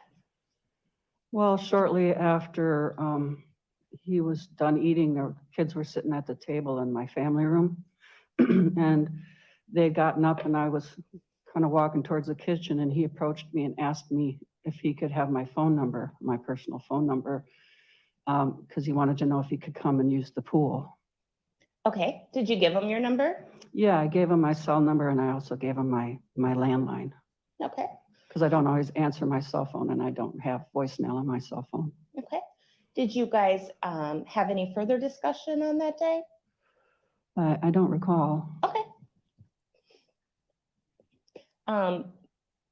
So obviously prior to July 4th, he didn't have your number to your knowledge. Not to my knowledge, I didn't give it to him. Okay. And in all fairness, when you hung out with Chandler prior to July 4th, it was always with other people. Yes. Namely, Dulce and her family. Correct. Okay. As of July 4th, did you have any knowledge about the whereabouts of Chandler's parents? No, I didn't even know their names. Okay. Did you know whether or not, had you heard any stories or anything about them being missing at this point? No. Okay. Let's fast forward to the next day, Monday, July 5th. Did you have any interactions with Chandler on Monday, July 5th? Yes. What's the first interaction you had with Chandler on that day? Well, the first interaction was I opened up my window. I live in a two-story, and I saw a car in my driveway. I came in from outside to get a drink of water, and I saw a car, and I didn't recognize the car. And someone was standing in my driveway, and it was Chandler. Okay. So I opened the window because he was kind of standing holding his phone and looking around. And so I opened the window, and I asked him if he was okay. And he said, yeah. And I said, oh, are you here to use the pool? And he said, yeah, would that be all right? And I said, yeah, sure. Were you expecting Chandler that day? No. All right. So do you remember about what time he showed up to use your pool? Just approximate, if you remember. It was in the afternoon. I just remember coming in. It was really hot that day. I was working on a project. And so I came in to get a drink of water. So it was probably mid-afternoon-ish, I would say. Okay. And what was Chandler like when you talked to him right there about using the pool? Was there anything noteworthy? You mean when he was in the driveway? Yeah. Well, he just looked a little kind of spaced out a little bit, you know. Sure. That's why I was kind of, you know, because he kept looking around and holding his phone and, you know. And like I said, I was just a little startled because I'm like, who's here, you know? Sure. Your property's pretty remote. Yeah, it is. And your property, just to clear things up, is in Dane County, Wisconsin? Correct. So what happened after you told Chandler he could use the pool? Well, he drove up, you know, because if you come, I live on a hill, and when you come to the driveway, it's kind of in the middle of the hill, and so you have to drive further up the hill to where the pool is. So he drove up there. Okay. Did you see at this time when he was going to use the pool, did you see at this time where he parked? No, I did not see where he had parked at that time. Okay. All right. So do you guys have any further discussion before he goes to use the pool? Did we hear enough of Cress? He did come down to where I was working. Yeah, I'm okay. I'm good. On the ramp. The thing I can't figure out is where's this pool? I'm gonna look that up. That's like a rotor, you know, the Okay. yeah, because I see right here. Okay, how far above is this a Google Earth photo? Because This it is looks their like drone photo. okay, it looks like a kid's pool. Yeah, it's a drone photo, police Okay. drone. And all those cars are police cars. Oh, okay. Okay. Mm-hmm.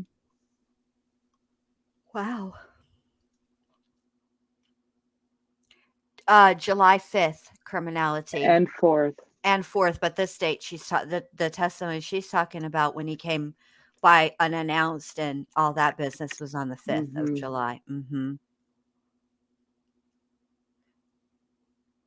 Yeah, I mean, it's far. I don't know. That's not, yeah. That's not the house. That's just a shed. The house is actually in the trees. You can't see it. And the pool runs on like some sort of solar panels because Cress is cool like that. Wow. That's why it's out in the field so it can get all the vitamin D.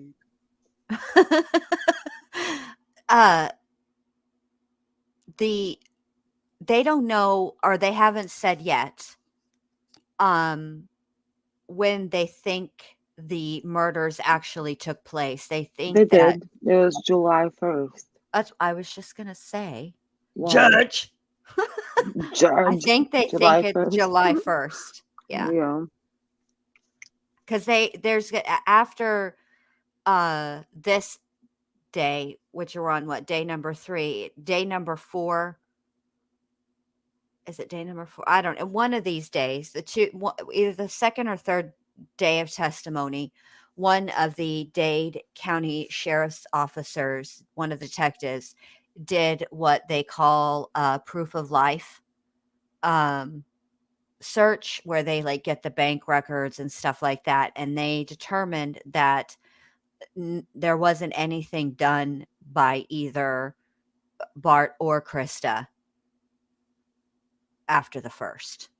So that's that. So should we wrap it up, girls? Yeah. Yeah, because the girlfriends is kind of long. Okay, so this is what we'll do. We'll go live tomorrow afternoon, so just be on the lookout for that. And we'll go over the girlfriend's testimony, you think, and then we'll do his interrogation video. Sounds good. Sounds good? All right. Okie doke. Well, thank you guys for being here. Thank you Dr. B. Thank you, Shmita. Thank you to the mods. Thank you, chat, for everybody paying attention. Y'all come back tomorrow. We'll finish up the first week of testimony. And then I think the way we're going to be doing it is like more frequently. So we're not have to do so much in one shot. You know what I mean? Yep. All right. All right. Good night, everyone. Good night, everyone. See you tomorrow in the jury box. Thanks, for guys. our second day of deliberations. Second day. All right. Good night, y'all. Night. Bye. Bye.